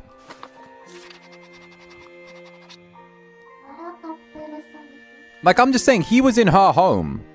Home invader got pushed out of the window in self-defense. Home invader moneylender forced his way into her home and she was forced to push him out the window. Like, I don't know. That's horrible. I'm just saying, like... Saul Goodman? Nah. Zander Badgibus. Like, Oh my god. A Zander Netherbrand or lawyer AU would kind of fuck, though. Like, very Saul Goodman style. That would actually be so fucking tight. Like, legal AU? That would kind of be fucking tight, though. Right? That would kind of bang.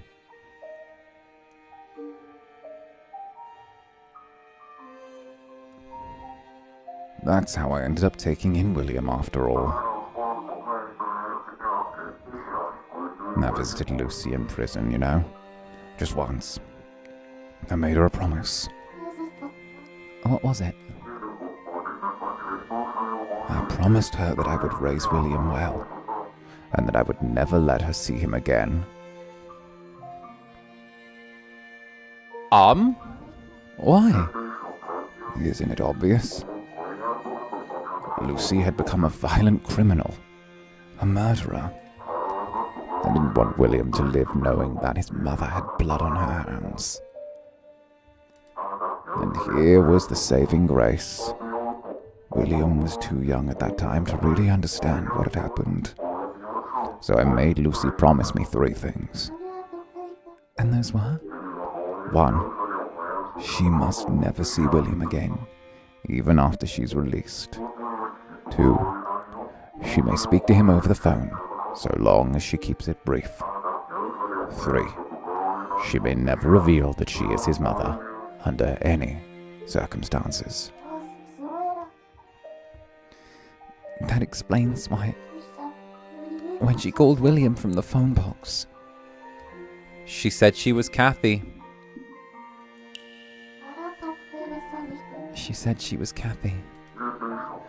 She did now. I wasn't aware she... I see. So she actually kept her promise. I can't imagine how painful that must have been for her. What have I done? I had the gall to tell him. Your mother never wants to see you again. She can't be bothered to give you a call, even though she's being released today.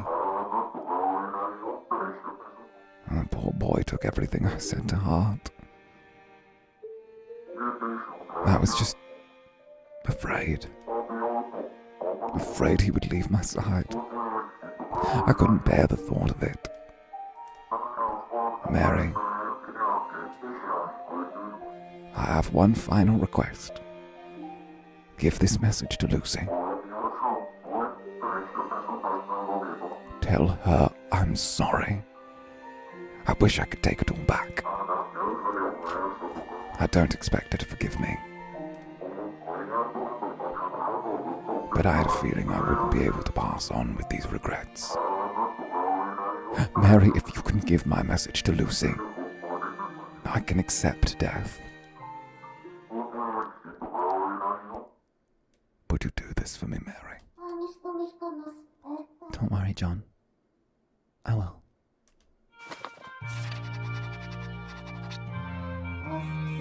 I've written it down.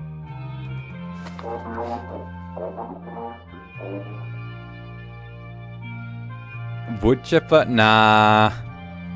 I hate to say it, but flawed man who was scared of losing someone he loved and raised. Flawed old man. Did he fuck up massively? The problem is, it's 2 people trying to raise a kid but not sure how to do it right. It's a disconjoined, no chance of co-parenting, lack of cohesion. I understand where John comes from a certain perspective, right?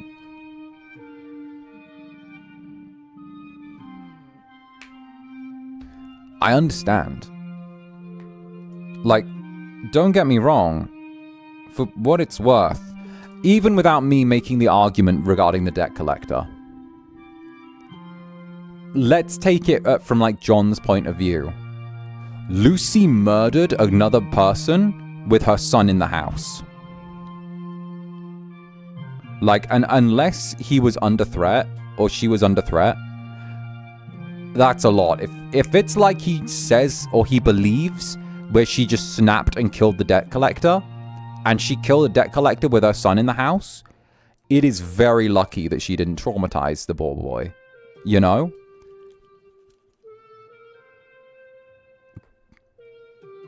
But then on the flip side,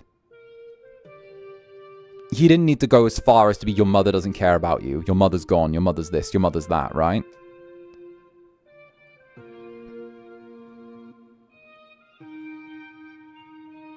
He was scared and didn't want someone who... I think he does genuinely love William. I do think that he loves William. And I think he was scared for William regarding his mother. But also I think his mother genuinely loved him and would never have hurt William. It's not right. It's not moral. But it is understandable. Now I can face death.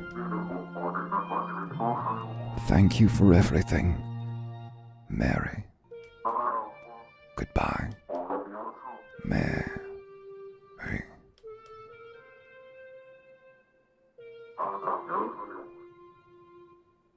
Farewell. John? John, what's wrong? John? John? His breathing. It's gone silent. Bye, Fred.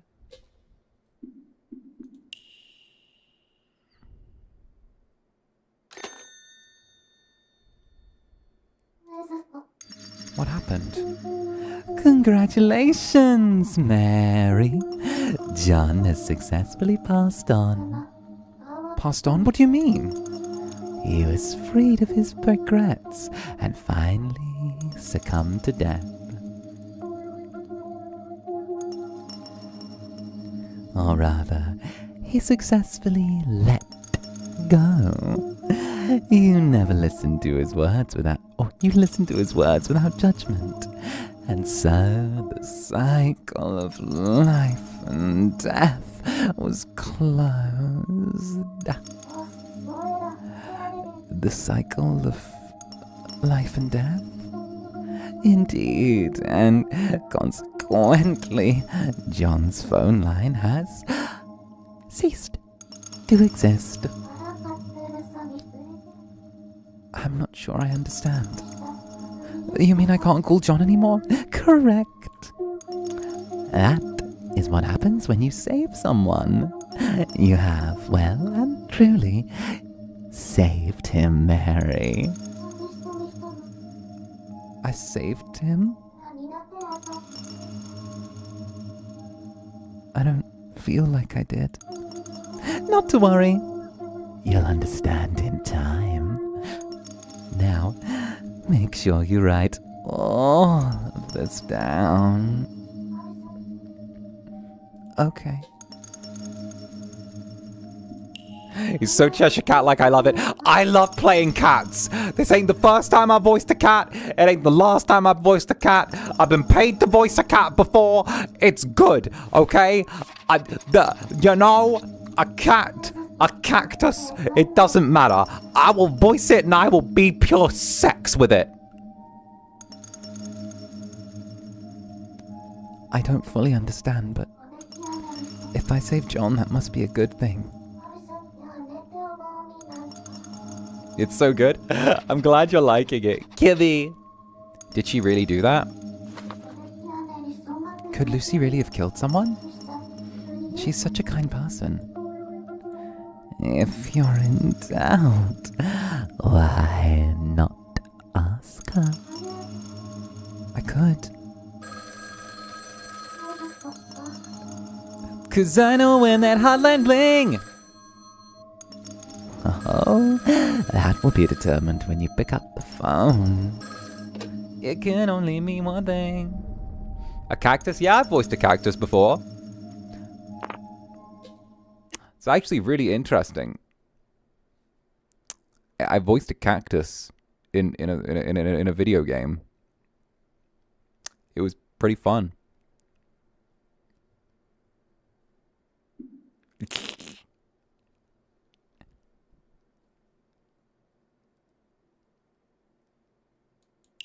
Hello? How? Oh, your character in the game takes a bunch of like LSD pretty much and ends up tripping the fuck out, and I'm the voice of the cactus that talks to you when you're tripping the fuck out.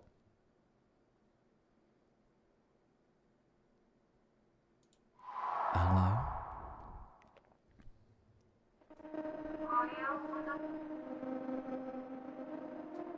Yes, he was very thorny. I was. Should have been longer if you asked me. Hey, I had a load of branching dialogue though, and it was all unique. So that was pretty cool. In terms of like game length, I had all of the dialogue in that segment I was in actually branched. So it was really cool. So the dialogue I had was like all unique between each branch. So there was no like one set of lines. So it was literally like you got a unique set of lines each time without like the same typical crossover. Each conversation flowed differently, which was pretty cool. Hello, Mary. I'm sorry I couldn't get our conversation out of my mind. Were you able to give my message to John? I kept thinking about it until I had to call.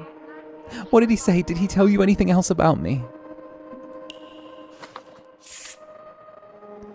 So what's this about you pushing a moneylender out of a window? Like, bro, like what is this, right? Like, I know the guy was trying to run a business on you, but like, give me the details here.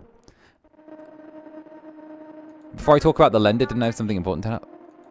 Oh fuck, I can't just straight ask her about murdering a man. John told me to tell you. Sorry. I see. Thank you for telling me, Mary. I understand what he was trying to say. Completely. And did he say anything else about me?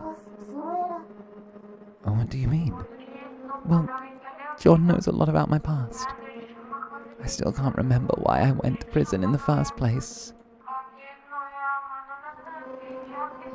The things he said to William. That must be because of what I'd done. Don't you agree, Mary? That's why I want to know. What did I do to deserve to be behind bars? Did John mention anything else? Like, why I went to prison? I mean...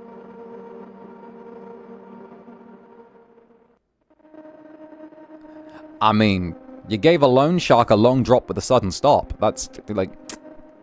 How else am I meant to say it?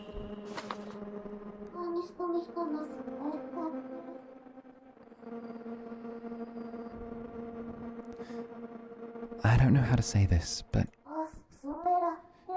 John told me the reason you went to prison. You were being harassed by a moneylender and couldn't take it anymore. And you pushed him out of the second floor window of your house. What? I killed the lender? Mary, what are you saying? I pushed him out of the window? Me? I killed him? I killed him! If I'm the one who killed him...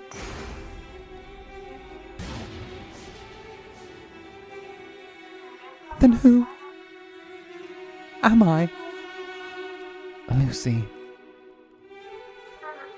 Yes, that's right. That's right. I killed the lender. Yes. Yes, I did it. I did it for William. To protect him. And my punishment was never to see my beloved son ever again. He must hate me. Even though I loved him so much. Because I loved him so much, I gave up everything to protect him. That is... I convinced myself that I can still live on my own. And my punishment was to never see my beloved son ever again. Lucy. He must hate me. He must. Lucy, what's wrong? You're repeating yourself. Even though I loved him so much. Because I loved him so much. Lucy. Mary, this is a disaster. Lucy is trapped within an endless thought spiral. You have tugged upon a memory of hers that ought not to have been touched. Then what do I do? Choose your words carefully. What do you mean? Only words that touch Lucy's soul can break her free from this cycle. Words filled with the utmost empathy. You can do that, right, Mary? Okay, I'll try. Empathize!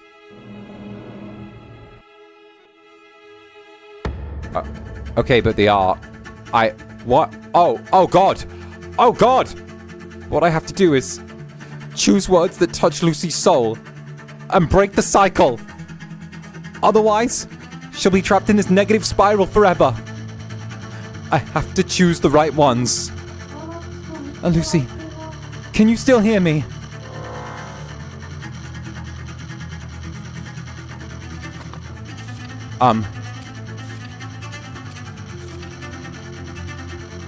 Okay. Lucy,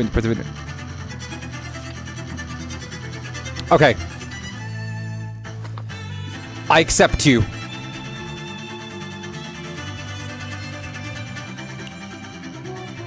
Lucy, I want to accept who you are. Mary, do you mean that, really? Is that good? Is that good? Is this way good? I don't know if this way is good or bad. Oh shit. Oh god.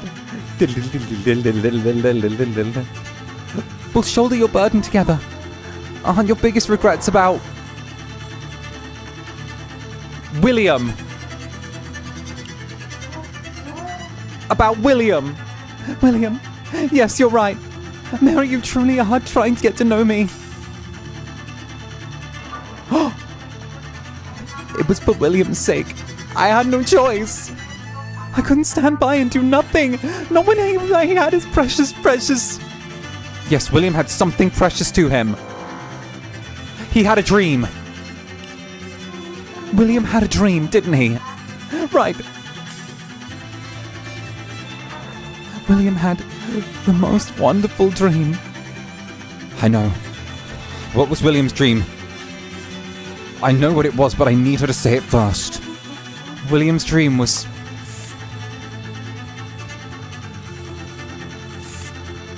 an astronomer.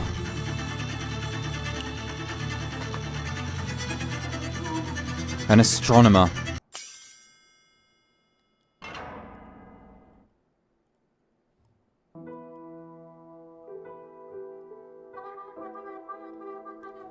Mama, look. There's so many pretty stars in the sky.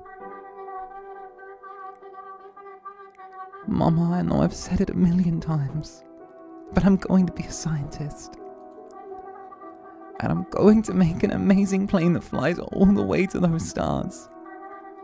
And there, I'll fly to that big red star, and I'll bring you some red star dust back home. And I'll give it all to you, Mama. And if you sell it to the pawn shop, you'll be rich for sure. Yeah, a scientist. I'll make you happy, Mama. Just wait.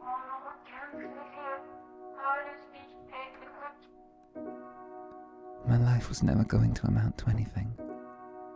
From the start. Born into poverty. Worthless in the classroom. My future was never mine to decide.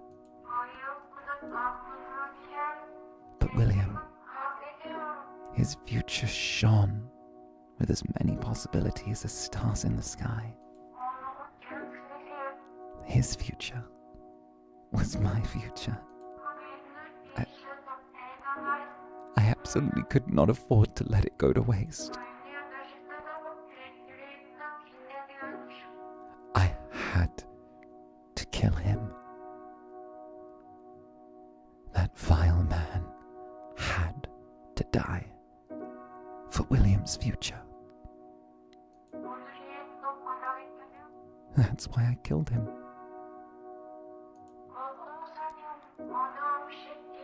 That was the only thing I could ever do for my son. I know. I'm the worst mother in the world. I wouldn't say that. I think you actually did plenty of good things for William. No, I didn't. I'm the worst. Calm down. How can I? I'm a failure of a mother! Always drowning in debt. I couldn't even give my own child the love he deserved. Can you imagine that?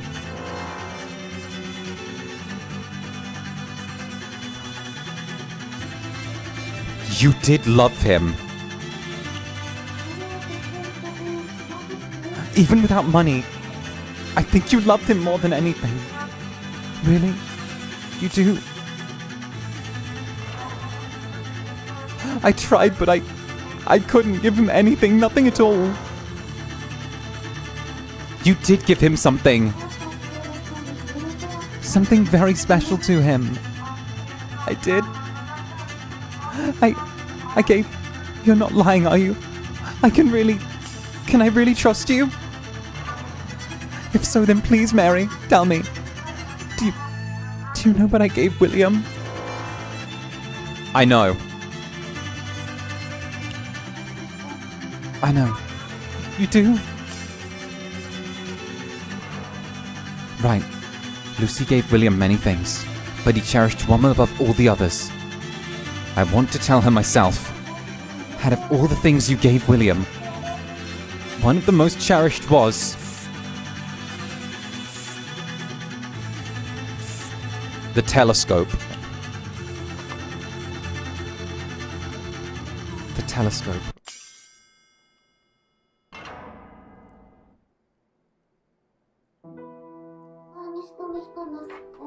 Lucy, didn't you give William his very own telescope? I did.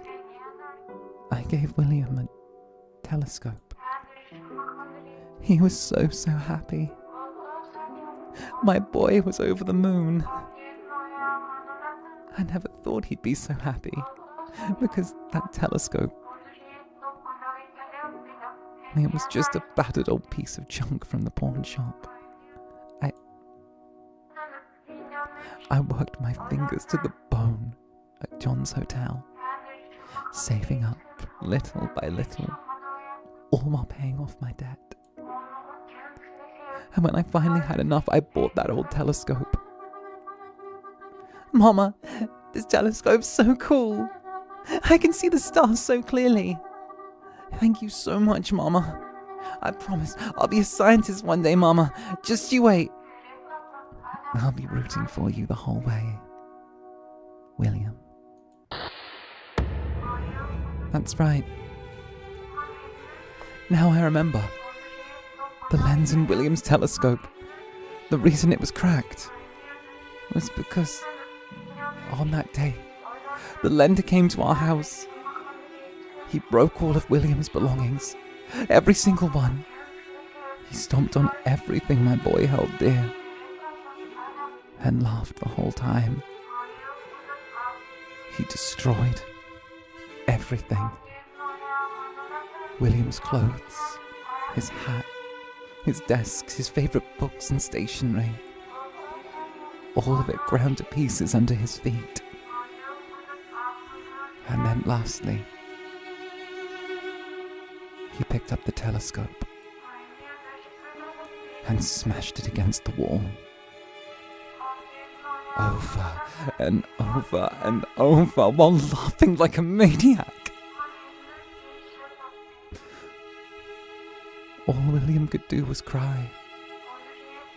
He cried so hard. His tears, his big, heaving sobs. I'll never forget them. I've forgotten so much since then, but William's cries are burned into my ears. That's why you couldn't turn the other cheek and killed the moneylender. I wanted to kill him, so I did it. I did it to that horrible thing.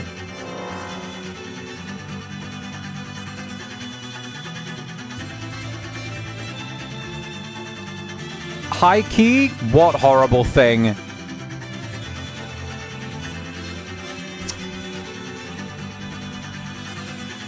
Don't force yourself. Lucy, you don't have to force yourself to remember. I know, but the memories won't stop. Oh, that's right. I did it for William's sake, to protect him. I had no other choice. But in the end, I had to leave William.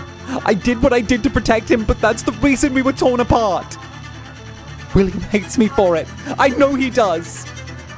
He must have tried to forget all about me. Not at all. I don't think so at all. How could you think that? Tell me, Mary. Can you say without a shadow of a doubt that William doesn't hate me? Can you say without a shadow of a doubt that William didn't try to forget me? Yes. I can.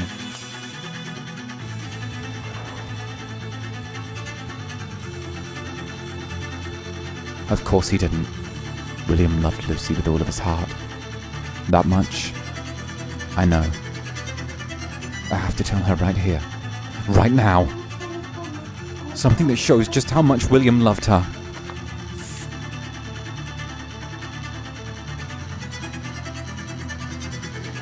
Fuck.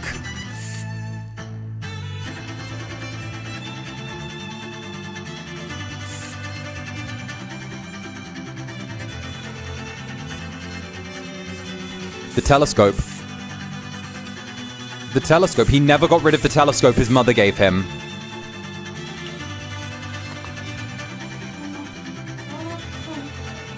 William never got rid of the telescope.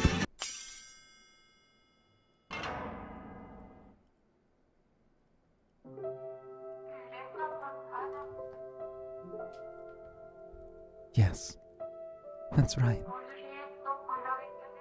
You told me this, Mary. I'd almost forgotten.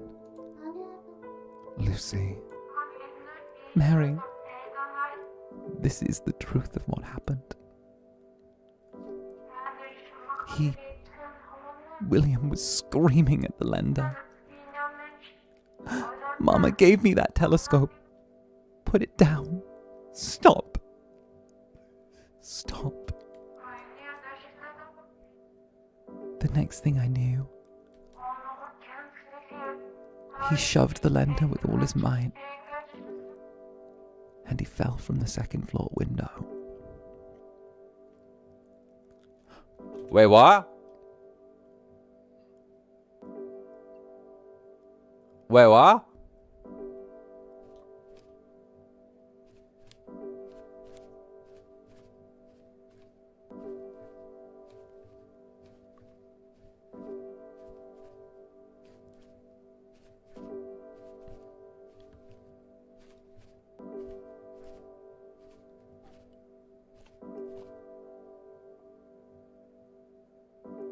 Let's go, William, my fucking G! Let's go, William! Absolutely slid on that motherfucker! Let's go! Let's go, my king! Let's go, little scientist! You know what? Motherfucker knew physics, first of all, exactly how gravity works! Mother of fuck! Fucking slide on him, my guy! Fucking slide on him! I'll tell you what, absolute king! Absolute got him! Tell you what, man showed him the way express down! Alright? Let me tell you, my days. Kid was out there single digits making his bones. I love this kid. He's there, okay? Guy knew his physics. He knew his physics, okay? Velocity to push out the window. Gravity to deliver that bitch's head to the floor. Don't you fuck with my kid's telescope. Hell yeah.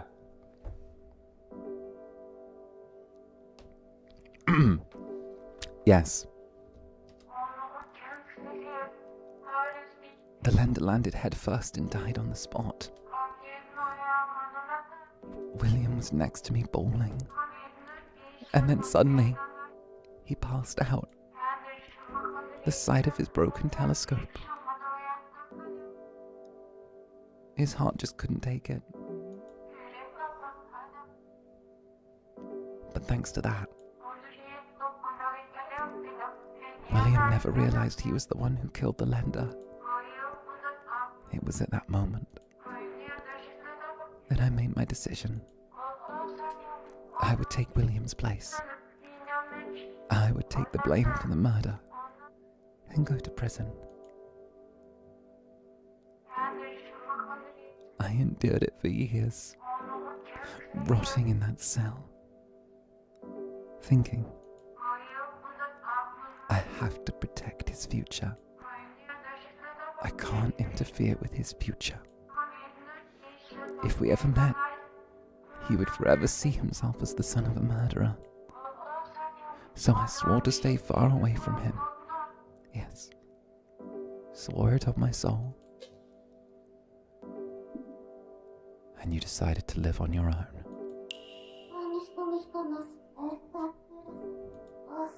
Poor Lucy. You've suffered so much. You're right about that.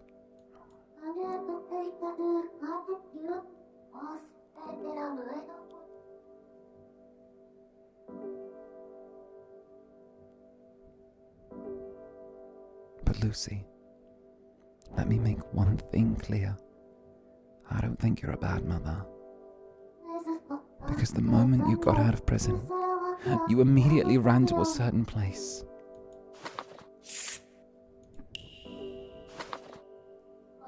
That was a phone box. You couldn't see William in person, so you wanted to at least hear his voice, right?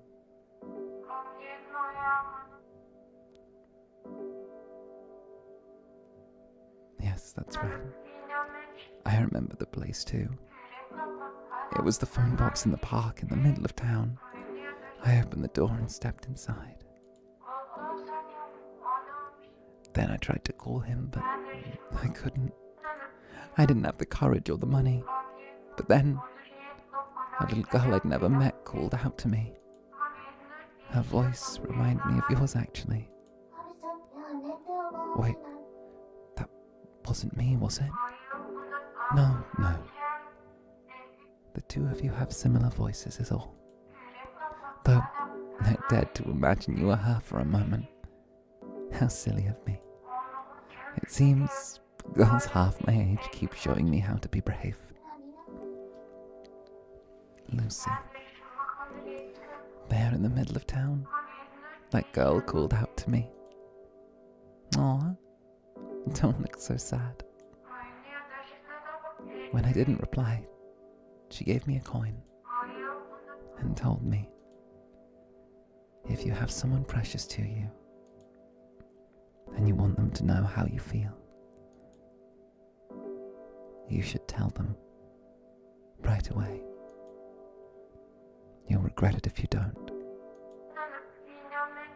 I tightened my grip on the coin when she said that. I went back to the phone box and dialed William's number. William, please pick up, I prayed, as I gripped the phone till my hand ached. William, please pick up. Again and again.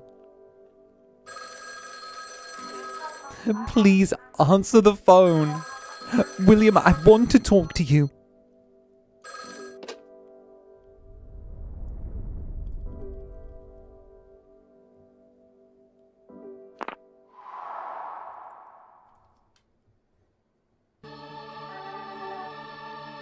Aunt Kathy? Papa told me. Mama doesn't want to see me anymore. Mama abandoned me. Never. Mama abandoned me. No, she didn't. Lucy wanted to see you again so much. That's what kept her going for the whole time she was locked up. She loves you with all her heart. Please, you have to believe me. I want to believe you. I don't believe you. I believe what Papa said. No. Please believe me. Why should I believe you? Mama did a very bad thing. And then she went to prison. Mama abandoned me. So I'm going to believe Papa. Mary, it's futile. You cannot answer on William's behalf. The past cannot be changed. But that's just too sad. William, listen. There's a very good reason your mama went to prison. Yeah? She had no choice. Aunt Kathy, I don't want to talk about Mama anymore. I'm gonna hang up now. William, wait! Before you do, just once, I want you to call me what you used to. Your papa's not the only one who loves you. So please, just once, if you could call me your... Please, call me...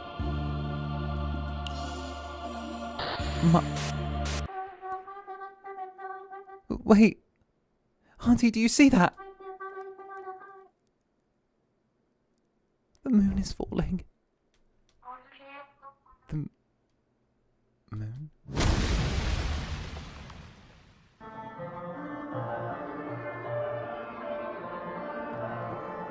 Everything's gone silent. Is it because... This is the moment the moon fell.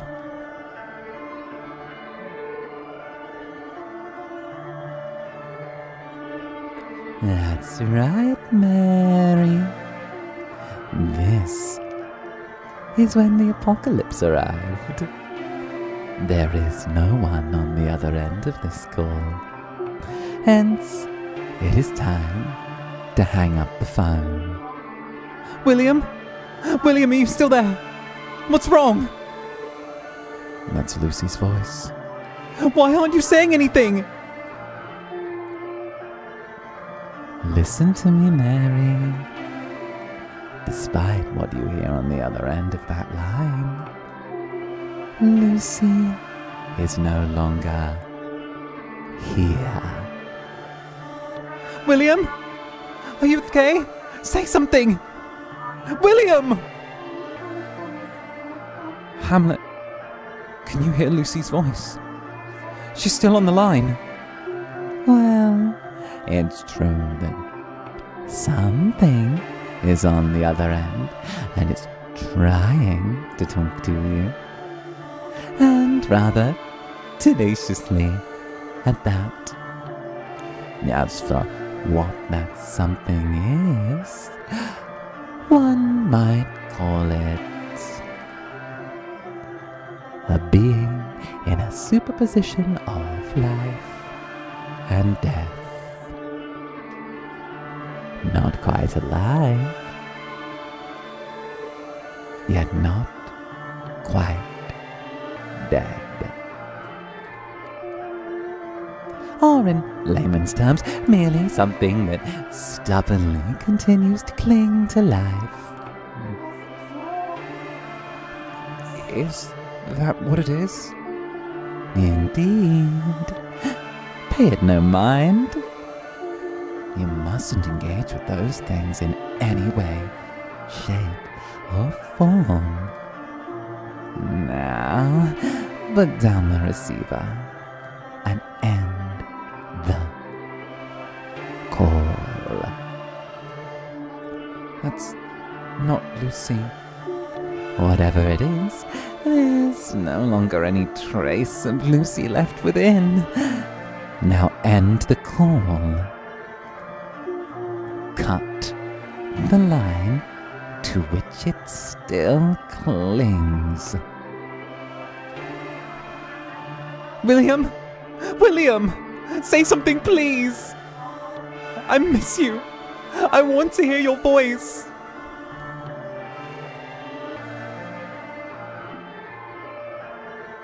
I can hear you.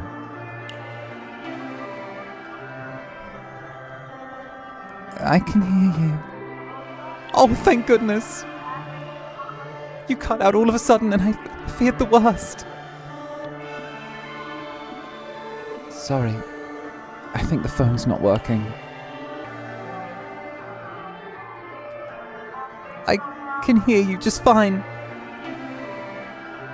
So can I. Good. Let's keep talking. Let's say everything we couldn't back then. There's so much I have to say. This time, I want to make sure you know. Okay, we're free to talk about anything. Mary, what do you think you're doing? The call is over.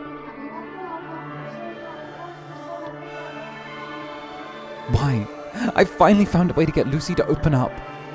Now I can pretend to be William and tell her what she needs to hear. You mustn't do that.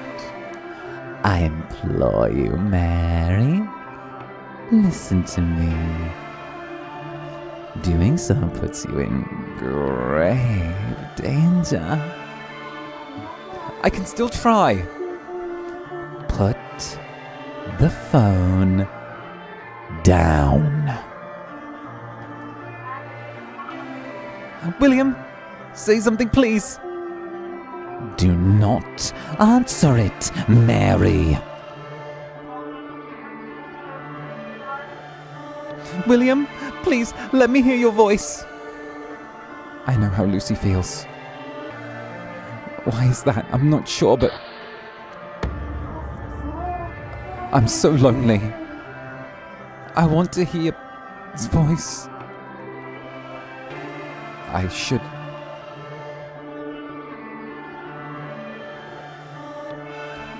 Fuck you, Hamlet, you a spade-ass little bitch.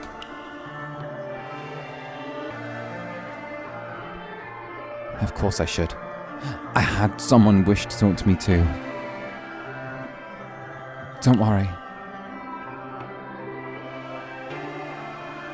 Don't worry.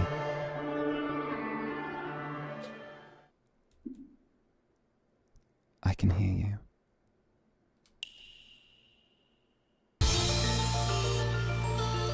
God damn!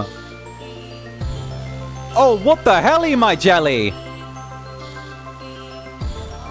Thank goodness.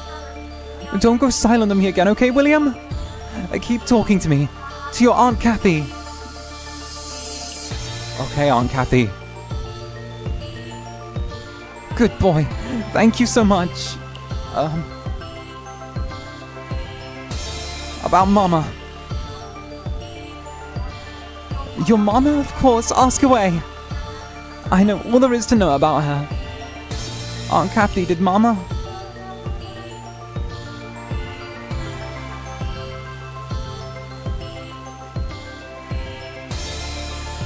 go to prison because of me? Mama went to prison because of me, didn't she? What are you talking about? You had nothing to do with it. It's not your fault, not at all. Your mum's the one at fault. That's why she was locked up. I don't think so. I don't think so. I don't think Mama did anything wrong. William, don't tell me you know the truth. Yes! Yes, we know the truth! We know the true! I'm the one who did the bad thing. William, why? How did you find out? I was so desperate to hide it. To keep you from finding out, I never told a soul. Say, William, should Mama tell you everything right now? I want to know everything. I'm sorry. I just can't find the right words. William, I honestly can't tell what's good or bad anymore. I did something bad to you. That was willingly going to prison and leaving you without a mother. But on the other hand, I also did something good for you. That was willingly going to prison to protect you. I did it for you, to protect your future. So I want to talk about your future. The future.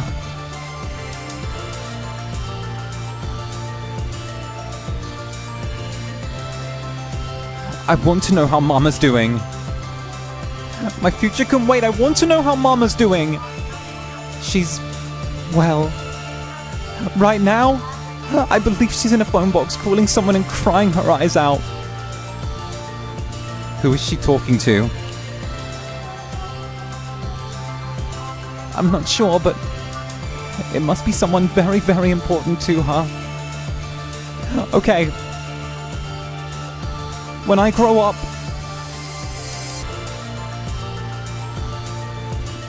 I'm going to be an astronomer. William, I'm so glad to hear that. I'm so glad you never gave up on your dream, William. William, can I tell you something? I heard from your mama, Lucy, that ever since you told her you wanted to become an astronomer, she worked very hard to save money and bought you a telescope. Do you still have it?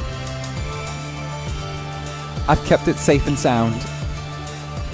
The whole time, my sweet boy, I also heard that even if the telescope I gave you became nothing more than a pile of junk, you said you would always treasure it. So was it true? William, your mama must be very happy right now, being able to talk to you like this. I never, ever want to hang up. I want us to keep talking, just like this, forever and ever. Forever and ever. Aunt Kathy, are you crying? No, I'm not crying. You know, grown-ups aren't allowed to cry.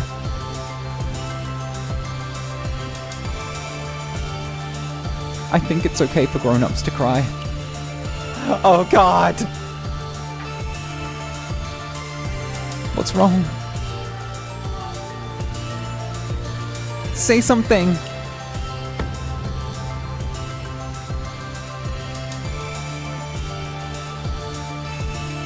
Don't.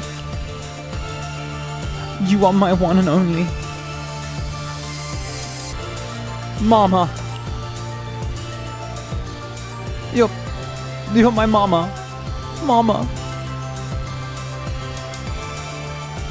Mama? Yes, that's right. I'm your mama. And I always will be your mama.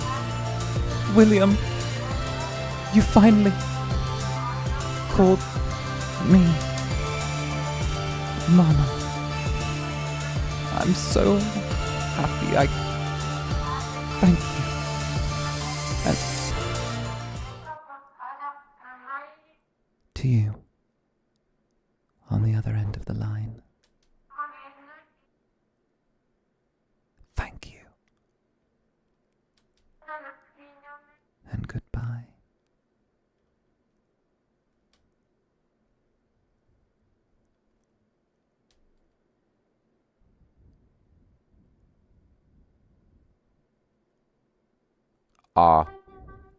Mama? Mama, what happened? Why aren't you saying anything? Did you abandon me again? Mama? Mama? Hello? Mama? Mama, say something. Why won't you answer me? Did something happen? Please. Tell me, Mama. Mama?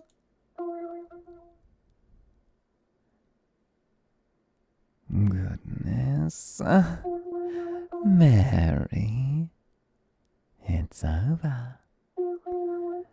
Lucy has been saved. You can put the phone down. Who are you? What happened to Mama?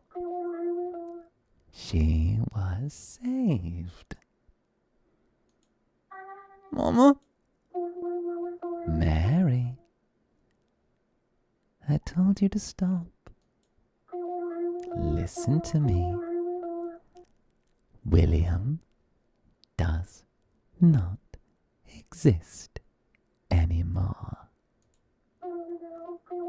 Do you understand me? He doesn't. No, he does not.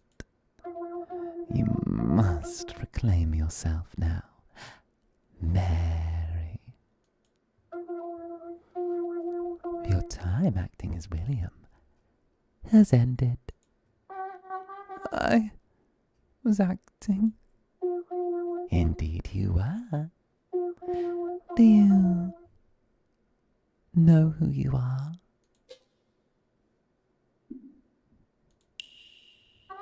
Mary. I'm Mary. Yes, you are indeed Mary. Well, that's better. Now, put the phone down.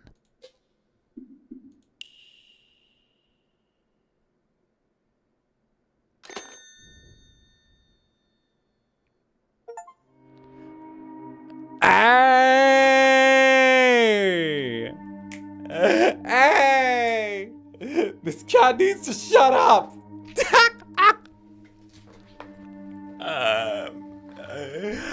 I love voicing Hamlet. He's such a cunt.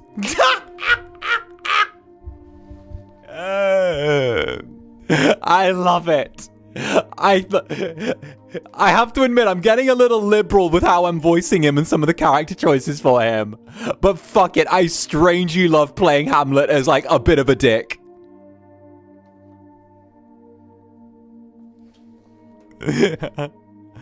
I hung up.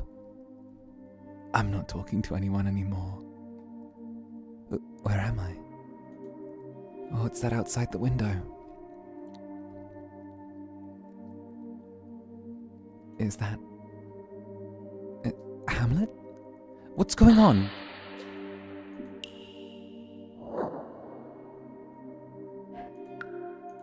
Is that a shelf I see? It's too dark to tell if it really is one. There's a black phone on the table. It's like waiting for someone to call us, start a call. The full moon. It's so beautiful, but why is it making me feel so lonely? There's something on the desk. It's a diary. It almost feels familiar to the touch. Should I look inside? I can live on my own. Whose diary could this be?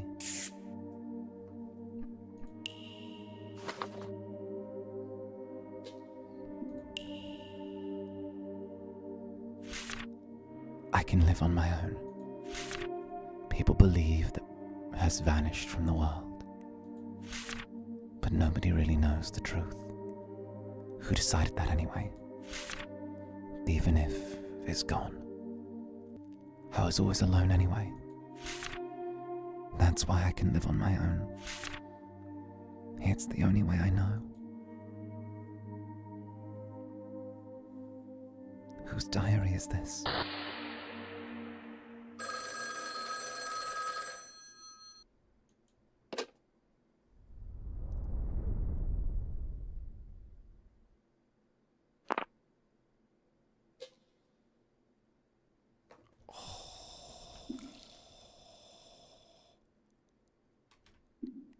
Hello?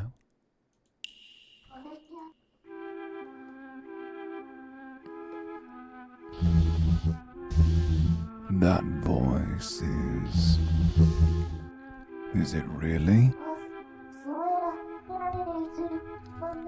Sorry, I couldn't hear you clearly. Who is this? It's voice. There's no way I could be mistaken. Who are you? You don't recognize me. It's your beloved. Let's keep until we both up. We'll keep until you start to feel. Do we know each other? I apologize. I shouldn't have said that. Everyone has the right to become who they really are. You don't need to act like someone else. Because become who they really are? I can become who I really am? Yes. I can become who I really am. Do you really think so? You shouldn't. Mary, do you remember what you've done?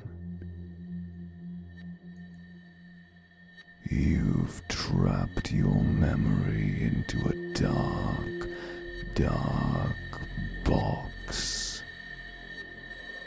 Remember what you've done. All of it.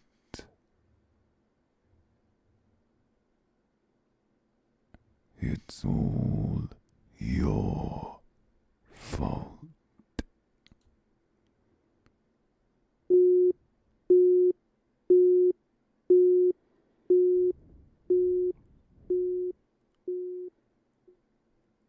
Ah.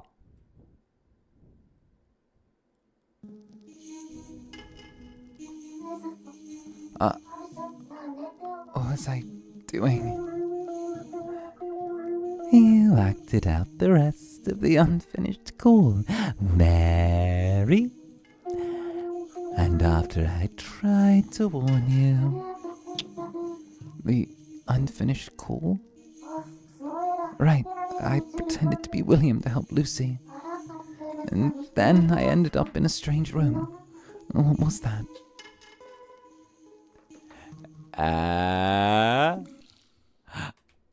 I don't know. But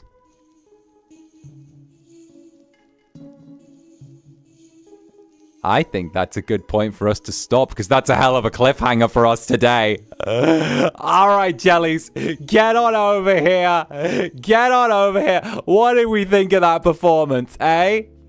Hey, what did we think of that? That was a trip and a half. Oh, what the hell is this game? Right, what the hell, my jelly? And 𝓂𝓸𝓾𝓻, thank you for the super. OMG, that gave me chills. I know too many people who lost themselves to method acting. What a way to hit on that. Yes, it was phenomenal. It's so good. I need more. Insane. Right. I'm so distraught. It was so good, right? I love it. This game is such a treat to me. It's delightful. That end sequence is incredible. Like, everything going to hell, everything blasting, everything just on 3,000,000%. What did we think? Let's talk about it real quick. Let's talk about it. What was that? What the helly my jelly? What the helly my jelly? What is this? I mean, my days. Let's like the VA. Well, thank you. I'm making some character choices with Hamlet that maybe aren't necessarily in line, but I really like the way I've characterized him, not gonna lie.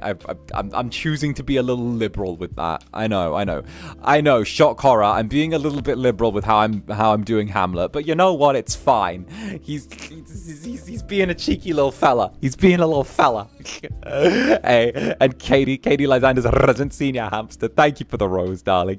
As well as 6 cats in a trench coat, thank you for the rose. Skyzeren, thank you for the rose as well. And Philly Lovelace, thank you for the rose.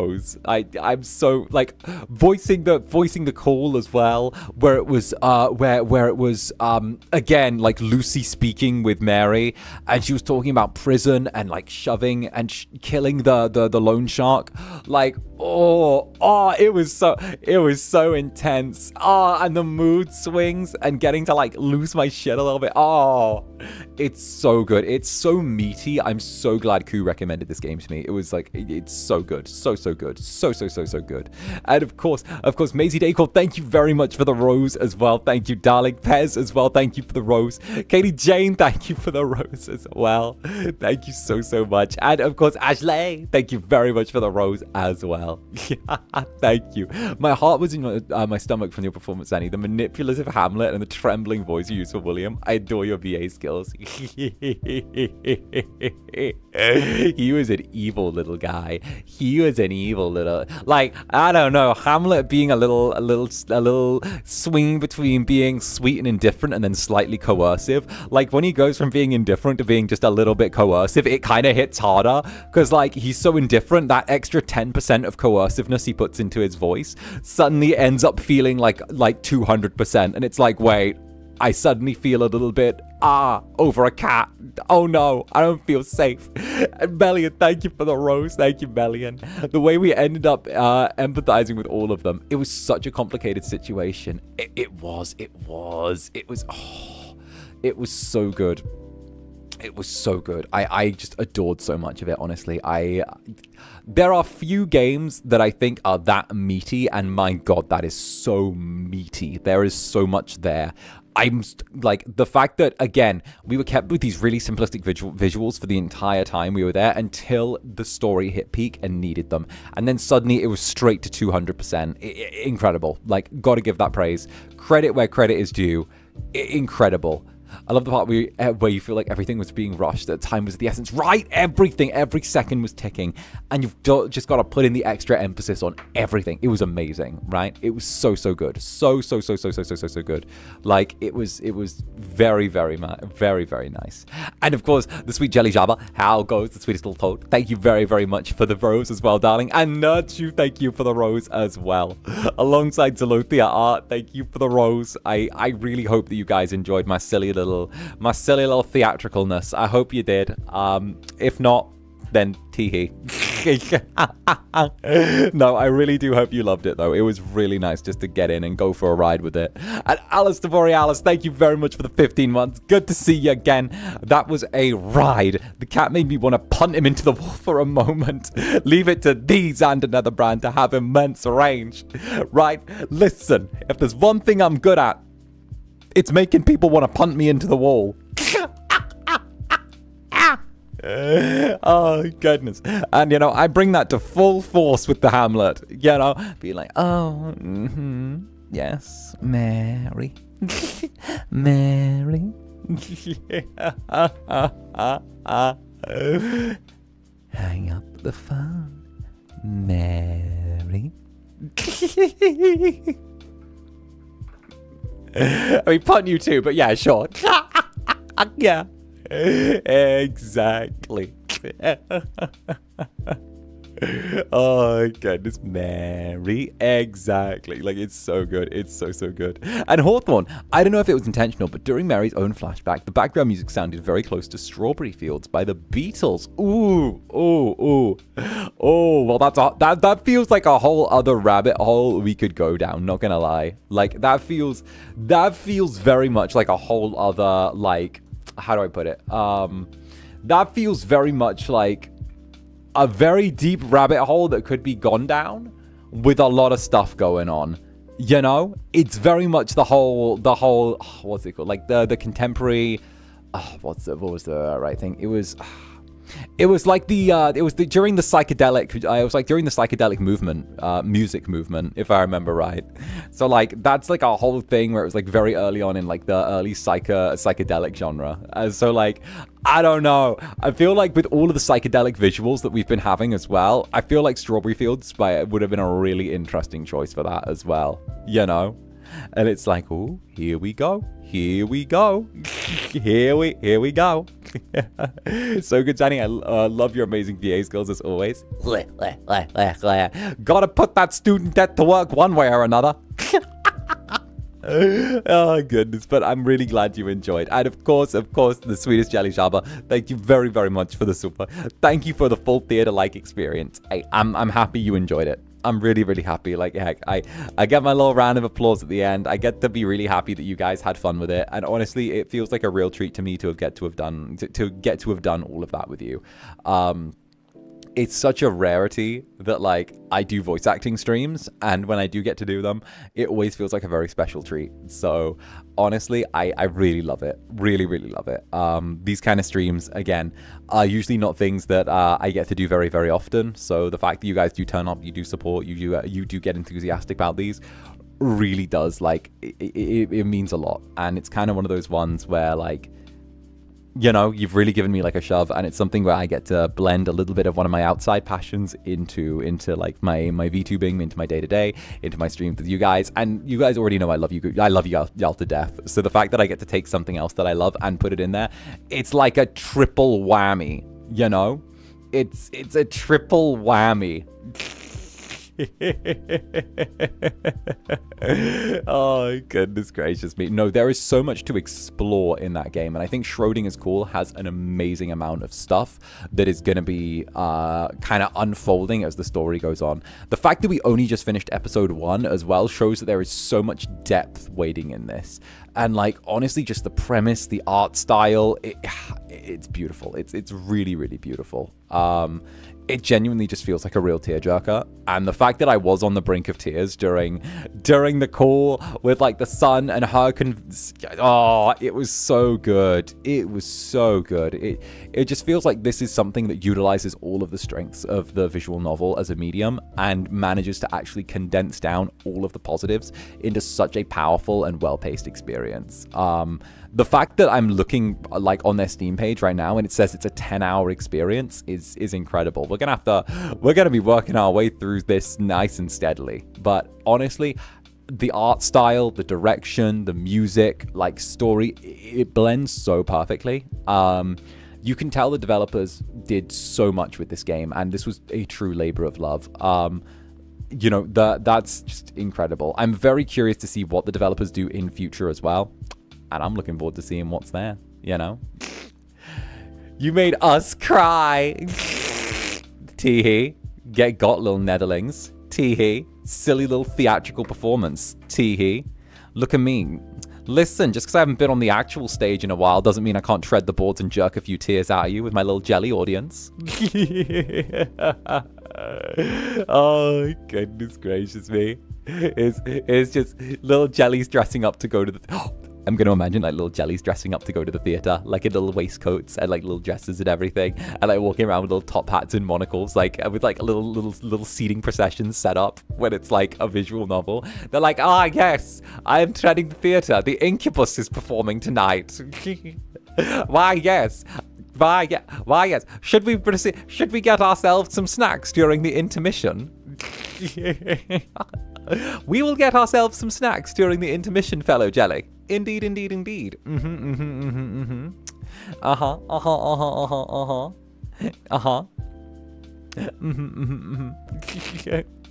We have theatre class today. Little jelly with the little opera glasses. Yeah, the little jelly with the little opera glasses. It's so cute. Walking around with like their little fancy jelly theatre outfits, just sitting there, be like, this is very good. I like this kind of theatre.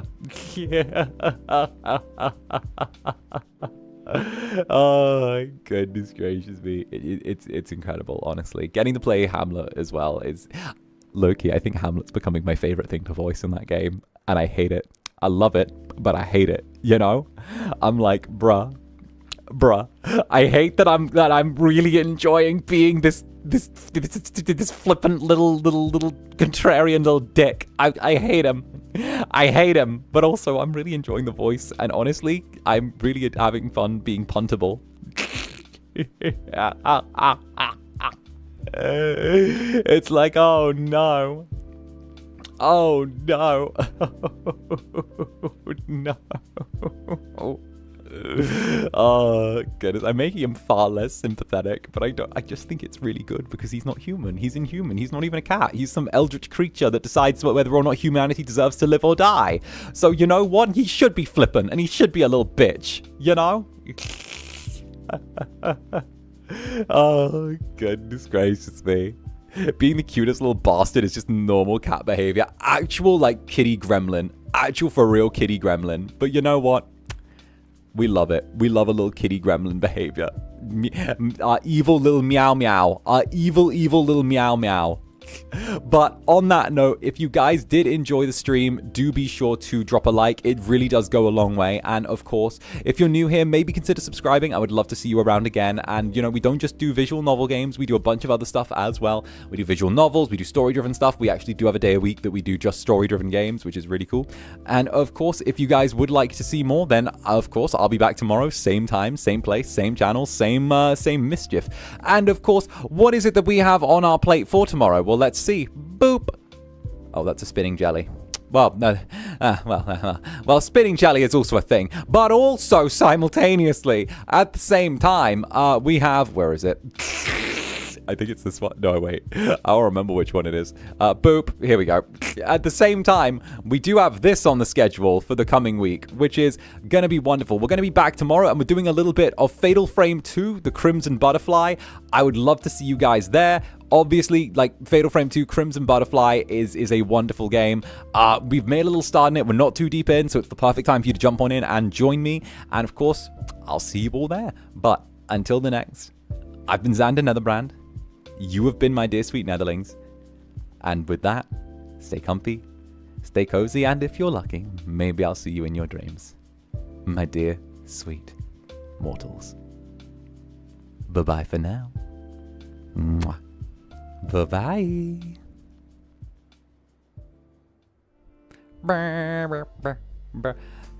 Enjoy your ride home from the theatre, little jellies. Do depart. I'll have the valets bring your little jelly mobiles out to the front. Indeed, depart well, enjoy. Indeed, anyone who has their drivers and valets, well, they'll bring your little jelly vehicles round to the front. You may depart home. Do leave a review. I believe a review of the show will be coming out in the Tribune next week. Indeed, soon prepares. What the fuck that mean?